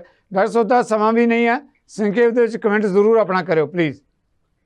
ਮੇਰਾ ਅੱਜ ਦੇ ਦਿਹਾੜੇ ਤੇ ਇਹ ਤੁਹਾਨੂੰ ਸਭ ਨੂੰ ਗੁਜ਼ਾਰਿਸ਼ ਹੈ ਤੁਹਾਡੇ ਰਾਹੀਂ ਕਿ ਭਗਤ ਸਿੰਘ ਔਰ ਉਹਨਾਂ ਦੇ ਜਿਹੜੇ ਸਾਥੀਆਂ ਦੀਆਂ ਸੰਘਰਸ਼ ਤੇ ਉਹਨਾਂ ਦੀਆਂ ਲਿਖਤਾਂ ਨੂੰ ਜ਼ਰੂਰ ਜਿਹੜੀ ਸਾਡੀ ਜਨਰੇਸ਼ਨ ਹੈ ਉਹਨਾਂ ਅੱਗੇ ਪੇਸ਼ ਕੀਤਾ ਜਾਵੇ, ਜਿਹੜੇ ਭਰਮ ਭੁਲੇਖੇ ਵੀ ਦੂਰ ਹੋਣ ਤੇ ਉਹਨਾਂ ਨੂੰ ਕੁਝ ਮੋਟੀਵੇਸ਼ਨ ਵੀ ਮਿਲੇ। ਕਬੀਰ ਜੀ ਦਾ ਪ੍ਰੋਫੈਸਰ ਸਾਹਿਬ ਨੇ ਜ਼ਿਕਰ ਕੀਤਾ, ਮੈਂ ਵੀ ਉਹਨਾਂ ਦਾ ਕਰਨਾ ਚਾਹਾਂਗੀ, ਮੁਖਾਤਬ ਹੋਣਾ ਚਾਹਾਂਗੀ। ਕਬੀਰ ਜੀ ਨੇ ਕਿਹਾ ਸੀ, ਕਬੀਰ ਜਿਸ ਮਰਨੇ ਤੇ ਜਗ ਡਰੇ, ਮੇਰੇ ਮਨ ਆਨੰਦ, ਮਰਨੇ ਹੀ ਤੇ ਪਾਈਏ ਪੂਰਨ ਪਰਮਾਨੰਦ। ਜਿਹੜੀ ਇਸ ਸਥਿਤੀ ਨੂੰ ਜਾਣ ਜਾਂਦੇ ਨੇ, ਪ੍ਰਾਪਤ ਕਰ ਜਾਂਦੇ ਨੇ, ਦਰਅਸਲ ਉਹੀ ਸਿੱਖ ਹੁੰਦੇ ਨੇ, ਉਹੀ ਗੁਰੂ ਦੇ ਪਿਆਰੇ ਹੁੰਦੇ ਨੇ। ਸਿੱਖੀ ਕੀ ਹੈ? ਜਿਹੜੀ ਕਹਿੰਦੇ ਨੇ ਖੰਡਿਓ ਤਿੱਖੀ ਵਾਲੋ ਨਿੱਕੀ, ਸਿੱਖੀ ਬਾਬੇ ਨਾਨਕ ਦੀ, ਜਿਨ੍ਹਾਂ ਨੇ ਅਸੂਲਾਂ ਦਾ ਜੀਵਨ ਜਿਉਇਆ, ਜਿਨ੍ਹਾਂ ਨੇ ਅਸੂਲਾਂ ਦੇ ਵਾਸਤੇ ਆਪਣੇ ਆਪ ਨੂੰ ਕੁਰਬਾਨ ਕੀਤਾ। ਜੀ ਡਾਕਟਰ ਸੋਤਾ, ਧੰਨਵਾਦ ਤੁਹਾਡਾ। ਕੁਰਬਾਨ ਕੀਤਾ ਲੇਕਿਨ ਅਸੂਲਾਂ ਨੂੰ ਜਿਉਂਦੇ ਰੱਖਿਆ। ਅੱਜ ਇਸ ਚੀਜ਼ ਦੀ ਸਿੱਧੂ ਸਾਹਿਬ ਨਹਾਇਤ ਜ਼ਰੂਰਤ ਹੈਗੀ ਹੈ। ਬਹੁਤ ਮਿਹਰਬਾਨੀ ਜੀ। ਗੁਰਤੇਜ ਜੀ, ਤੁਸੀਂ ਇਸ ਮੁੱਦੇ ਤੇ ਆਪਣਾ ਕਮੈਂਟ ਕਰਨਾ ਚਾਹੁੰਦੇ ਹੋ? ਗੁਰਤੇਜ ਜੀ। ਹਾਂ, ਦੇਖੋ, ਸਿੱਖੀ ਦੇ ਅਸੂਲਾਂ ਨੂੰ ਉਹਨਾਂ ਨੇ ਕਾਇਮ ਨਹੀਂ ਰੱਖਿਆ। ਉਹਨਾਂ ਨੇ ਕਿਹਾ ਕਿ ਮੈਂ ਜਿਹੜਾ ਲੇਖ ਇਹਨਾਂ ਦਾ ਇਮਤਿਹਾਨ ਦੇ ਵਿੱਚ ਲਿਖਿਆ ਸੀ ਕਿ ਮੈਂ ਨਾਸਤਿਕ ਕਿਉਂ ਹਾਂ। ਦੂਸਰਾ ਜਿਹੜਾ ਉਹਨਾਂ ਦਾ ਭਾਈ ਰਣਧੀਰ ਸਿੰਘ ਨੂੰ ਮਿਲਦਿਆਂ ਸਾਰ ਉਹਨਾਂ ਦਾ ਇਹ ਕਹਿਣਾ ਕਿ ਮੈਂ ਇਸ ਮਾਹੌਲ ਦੇ ਵਿੱਚ ਪੈਦਾ ਹੋਇਆ, ਆਰਿਆ ਸਮਾਜੀ ਮਾਹੌਲ ਦੇ ਵਿੱਚ ਮੈਂ ਗਾਇਤਰੀ ਮੰਤਰ ਦਾ ਪਾਠ ਕਰਦਾ ਰਿਹਾ। ਮੈਂ ਇਹ ਸਾਰਾ ਕੁਝ ਜਿਹੜਾ ਉਹਨਾਂ ਦਾ ਲਿਖਿਆ ਹੋਇਆ ਮਿਲਦਾ ਹੈ। ਇਹ ਜਿਹੜੀ ਬੀਬੀ ਹੋਰੀ ਗੱਲ ਕਰ ਰਹੇ ਨੇ, ਇਹ ਸਿੱਖੀ ਦੇ ਅਸੂਲ ਹਨਗੇ। ਇਹਨਾਂ ਨੂੰ ਸਿੱਖੀ ਦੇ ਵਿੱਚ ਤਾਂ ਹੀ ਅਸੀਂ ਸ਼ਹੀਦ ਕਹਿੰਦੇ ਆ, ਜਿਹੜੇ ਸਾਡੇ ਗਦਰੀ ਬਾਬੇ ਹੋਏ ਨੇ ਸ਼ਹੀਦ। ਤੁਸੀਂ ਦੱਸੋ, ਇੱਕ ਜਿਸ ਵੇਲੇ ਭਾਈ ਰਣਧੀਰ ਸਿੰਘ ਮਿਲੇ ਨੇ ਇਸ ਨੂੰ, ਭਗਤ ਸਿੰਘ ਨੂੰ, ਤਾਂ ਉਹਨਾਂ ਨੇ ਇੱਕ ਸਵਾਲ ਉਠਾਇਆ ਕਿ ਤੂੰ ਤਾਂ ਇੱਕ ਸਿਰਫ ਸ਼ੋਹਰਤ ਹਾਸਲ ਕਰਨ ਵਾਸਤੇ ਆਪਣੇ ਕੇਸ ਕਤਲ ਕਰਵਾ ਲਏ।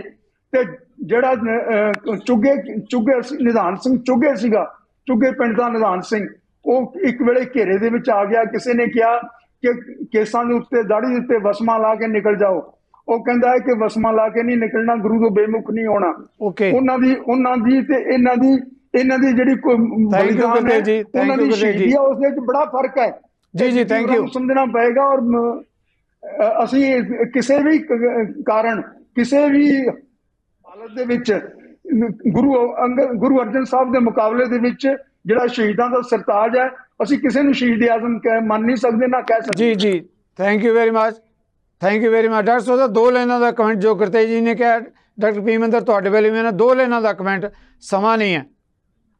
ਦੇਖੋ ਜੀ, ਮੇਰਾ ਤਾਂ ਸਾਰਿਆਂ ਅੱਗੇ ਬੇਨਤੀ ਇਹੀ ਹੈ ਕਿ ਜਿਹੜਾ ਊਚ ਨੀਚ, ਭੇਦ ਭਾਵ, ਜਾਤ ਪਾਤ, ਜਿਹੜਾ ਇਹ ਸਾਰਿਆਂ ਤੋਂ ਉੱਪਰ ਉੱਠ ਕੇ ਜਿਨ੍ਹਾਂ ਦਾ ਅਸੀਂ ਅੱਜ ਜ਼ਿਕਰ ਕਰਦੇ, ਜਿਨ੍ਹਾਂ ਦੇ ਜਨਮ ਦਿਹਾੜੇ ਤੇ ਅਸੀਂ ਅੱਜ ਇਹ ਵਾਰਤਾਲਾਪ ਕਰਦੇ ਹਾਂ, ਉਹਨਾਂ ਨੇ ਇਸ ਤੋਂ ਉੱਪਰ ਉੱਠ ਕੇ ਗੱਲ ਕੀਤੀ ਸੀ। ਓਕੇ, ਥੈਂਕ ਯੂ ਡਾਕਟਰ ਸਾਹਿਬ, ਮਿਹਰਬਾਨੀ ਤੁਹਾਡਾ। ਸਿੱਖ ਸੀ ਜਾਂ ਨਹੀਂ ਸੀ, ਮੈਂ ਇਹ ਕਹਿੰਦੀ ਹਾਂ ਕਿ ਅਗਰ ਅਸੀਂ ਇਹ ਕਹੀਏ ਕਿ ਉਹ ਮਹਾਨ ਸ਼ਖਸੀਅਤ ਸੀ ਜਿਨ੍ਹਾਂ ਨੇ ਗੁਰੂ ਸਾਹਿਬ ਦੇ ਦੱਸੇ ਰਸਤੇ ਤੇ ਚੱਲ ਕੇ, ਅਸੂਲਾਂ ਤੇ ਚੱਲ ਕੇ, ਅਸੂਲਾਂ ਦਾ ਜਿਹਨੇ ਜੀਵਨ ਨਿਭਾਇਆ, ਪ੍ਰਿੰਸੀਪਲ ਲਾਈਫ ਲੀਡ ਕੀਤੀ, ਸਹੀ ਮਾਇਨਿਆਂ 'ਚ ਉਹ ਗੁਰਸਿੱਖ ਨੇ। ਡਾਕਟਰ ਸਾਹਿਬ, ਤੁਹਾਡੀ ਗੱਲ ਆ ਗਈ। ਗੁਰਸਿੱਖ ਦੀ ਕੀ ਪਛਾਣ ਹੈ ਸਿੱਧੂ ਸਾਹਿਬ, ਕਿ ਜਿਹੜਾ ਅਸੂਲਾਂ ਦੇ ਧਾਰਨੀ ਹੋਵੇ, ਗੁਰਸਿੱਖ ਮੀਤ ਚਲੋ ਗੁਰ ਚਾਲੀ ਜਾਂਦਾ ਹੋਵੇ। ਇਹ ਪਛਾਣ ਨਹੀਂ ਹੈ ਕਿ ਅਸੀਂ ਆਪਾਂ ਇਸ ਮੁੱਦੇ ਤੇ ਡਾਕਟਰ ਸਾਹਿਬ ਗੁਰਸਿੱਖ ਮੀਤ ਚਲੋ ਗੁਰ ਚਾਲੀ, ਦਸਤਾਰ ਸਜਾ ਲਈ ਜਾਂ ਬਹੁਤ ਸਾਰਥਿਕ ਬਹਿਸ ਹੈ। ਚਲੋ ਗੁਰ ਚਾਲੀ, ਉਹ ਆਪਣੀ ਜਗ੍ਹਾ ਠੀਕ ਨੇ, ਲੇਕਿਨ ਅਸੂਲਾਂ ਵਾਸਤੇ ਜਿਨ੍ਹਾਂ ਨੇ ਜੀਵਨ ਜਿਉਇਆ, ਥੈਂਕ ਯੂ ਡਾਕਟਰ ਸਾਹਿਬ, ਮਿਹਰਬਾਨੀ ਮਿਹਰਬਾਨੀ, ਕਾਇਮ ਰੱਖੇ। ਧੰਨਵਾਦ ਧੰਨਵਾਦ ਡਾਕਟਰ ਸਾਹਿਬ, ਬਹੁਤ ਮਿਹਰਬਾਨੀ ਮਾਰਗਦਰਸ਼ਕ ਸੀਗੇ। ਬਹੁਤ ਮਿਹਰਬਾਨੀ ਜੀ। ਪੀਵਿੰਦਰ ਜੀ, ਲਾਸਟ ਕਮੈਂਟ ਤੁਹਾਡੇ, 2 ਲਾਈਨਾਂ ਦੇ ਸਮਾਂ ਨਹੀਂ, ਆਈ ਐਮ ਸੌਰੀ, ਆਪਾਂ ਹੋਰ ਵੀ ਗੱਲ ਕਰ ਸਕਦੇ ਹਾਂ ਪਰ ਸਮੇਂ ਦੀ ਦਿੱਕਤ ਹੈ। ਜੀ ਜੀ ਬਿਲਕੁਲ। ਦੇਖੋ, ਜਿੱਥੋਂ ਤੱਕ ਸ਼ਹੀਦ ਆਜ਼ਮ ਕਹਿਣ ਦਾ ਮਤਲਬ ਹੈ, ਔਰ ਬਾਰ-ਬਾਰ ਜਿਹੜੇ ਸਵਾਲ ਸ਼ਹੀਦ ਆਜ਼ਮ ਬਾਰੇ ਉਠਾਏ ਜਾਂਦੇ ਨੇ, ਮੈਂ ਇਹ ਕਹਾਂਗਾ ਕਿ ਗੁਰੂ ਸਾਹਿਬ ਦਾ ਰੁਤਬਾ ਬਹੁਤ ਵੱਡਾ ਹੈ, ਉਹ ਬਹੁਤ ਉੱਚਾ ਰੁਤਬਾ ਹੈ। ਉਹਨਾਂ ਦੇ ਪੈਰਲਲ ਜਦੋਂ ਅਸੀਂ ਭਗਤ ਸਿੰਘ ਨੂੰ ਨਾਮ ਰੱਖੀ ਨਾ, ਉਹਨਾਂ ਬਾਰੇ, ਗੁਰੂਆਂ ਸਾਹਿਬ ਬਾਰੇ ਕੋਈ ਇੱਥੇ ਗੁਰੂ ਸਾਹਿਬ ਦੇ ਅਸੂਲਾਂ ਦੀ ਗੱਲ ਹੋ ਰਹੀ ਹੈ, ਉਹਨਾਂ ਦੇ ਬਾਣੀ ਦੀ ਗੱਲ ਹੋ ਰਹੀ ਹੈ, ਔਰ ਉਹਨਾਂ ਦੇ ਉੱਤੇ ਚੱਲਣ ਦੀ ਗੱਲ ਹੋ ਰਹੀ ਹੈ। ਜਦੋਂ ਅਸੀਂ ਸ਼ਹੀਦ ਆਜ਼ਮ ਕਹਿੰਦੇ ਹਾਂ ਉਹਨਾਂ ਨੂੰ, ਤਾਂ ਉਹਨਾਂ ਨੂੰ ਅਸੀਂ ਰਾਸ਼ਟਰੀ ਅੰਦੋਲਨ ਦੇ ਕਨਸੈਪਟ ਦੇ ਵਿੱਚ ਕਹਿ ਰਹੇ ਹਾਂ ਕਿ ਰਾਸ਼ਟਰੀ ਅੰਦੋਲਨ ਦੇ ਵਿੱਚ ਜਿਹੜਾ ਜਿੰਨੇ ਵੀ ਲੋਕਾਂ ਨੇ ਸ਼ਹੀਦੀਆਂ ਪ੍ਰਾਪਤ ਕੀਤੀਆਂ, ਉਹਨਾਂ ਦੇ ਵਿੱਚੋਂ ਸ਼ਹੀਦ ਆਜ਼ਮ ਇਸ ਲਈ ਭਗਤ ਸਿੰਘ ਸੀਗੇ, ਉਹਨਾਂ ਤੋਂ ਵੱਖਰੇ ਇਸ ਲਈ ਸੀਗੇ ਕਿਉਂਕਿ ਕੁਰਬਾਨੀ ਦੇ ਨਾਲ ਨਾਲ ਉਹ ਇੱਕ ਵਿਚਾਰਧਾਰਾ ਨੂੰ, ਵਿਸ਼ੇਸ਼ ਤਰ੍ਹਾਂ ਦੀ ਵਿਚਾਰਧਾਰਾ ਨੂੰ ਵੀ ਮਿਹਰਬਾਨੀ, ਧੰਨਵਾਦ ਡਾਕਟਰ ਸਾਹਿਬ, ਔਰ ਵਿਸ਼ੇਸ਼ ਵਿਚਾਰਧਾਰਾ ਦੇ ਉੱਤੇ ਉਹ ਚੱਲਣ ਦਾ ਯਤਨ ਕਰਦੇ ਸੀਗੇ। ਇਸ ਲਈ ਸ਼ਹੀਦ ਆਜ਼ਮ ਨੇ। ਸਾਰੇ ਮਹਿਮਾਨਾਂ ਦਾ ਬਹੁਤ ਬਹੁਤ ਧੰਨਵਾਦ। ਸ਼ਹੀਦ ਆਜ਼ਮ ਸਰਦਾਰ ਭਗਤ ਸਿੰਘ ਜਨਮ ਦਿਹਾੜਾ, ਰਾਏ ਵੱਖੋ ਵੱਖਰੀ ਹੋ ਸਕਦੀ ਹੈ ਪਰ ਮੈਂ ਆਪਣੇ ਤਿੰਨੇ ਮਹਿਮਾਨਾਂ ਦਾ ਧੰਨਵਾਦੀ ਹਾਂ। ਨਜ਼ਰੀਆ ਵੱਖੋ ਵੱਖਰਾ ਹੋਣ ਦੇ ਬਾਵਜੂਦ ਇੱਕ ਸਾਰਥਕ ਬਹਿਸ ਇਸ ਮੁੱਦੇ ਤੇ ਮੈਂ ਕਹਾਂਗਾ ਕਿ ਬਹੁਤ ਦੇਰ ਬਾਅਦ ਇਸ ਤਰ੍ਹਾਂ ਦੇ ਅਹਿਮ ਮਸਲੇ ਦੇ ਉੱਤੇ ਕੋਈ ਸਾਰਥਕ ਬਹਿਸ ਹੋਈ ਹੈ। ਮੈਂ ਤਿੰਨਾਂ ਮਹਿਮਾਨਾਂ ਦਾ ਤੁਹਾਡੇ ਸਾਰਿਆਂ ਵੱਲੋਂ ਧੰਨਵਾਦੀ ਹਾਂ। ਔਰ ਮੈਂ ਇਜਾਜ਼ਤ ਲੈਣ ਤੋਂ ਪਹਿਲਾਂ ਆਪਣੇ ਦਰਸ਼ਕਾਂ ਦੇ ਨਾਲ ਦੁਨੀਆ ਭਰ ਜਿਹੜੇ ਬੈਠੇ ਪੰਜਾਬੀ ਹੈ, ਉਹਨਾਂ ਨੂੰ ਵੀ ਸ਼ਹੀਦ ਆਜ਼ਮ ਸਾਹਿਬ ਭਗਤ ਸਿੰਘ ਦੇ ਜਨਮ ਦਿਨ ਦਿਹਾੜੇ ਦੀਆਂ ਬਹੁਤ ਬਹੁਤ ਮੁਬਾਰਕਾਂ। ਤਾਂ ਇਸ ਦੇ ਨਾਲ ਹੀ ਤੁਹਾਡੇ ਕੋਲੋਂ ਇਜਾਜ਼ਤ। ਸਤਿ ਸ੍ਰੀ ਅਕਾਲ।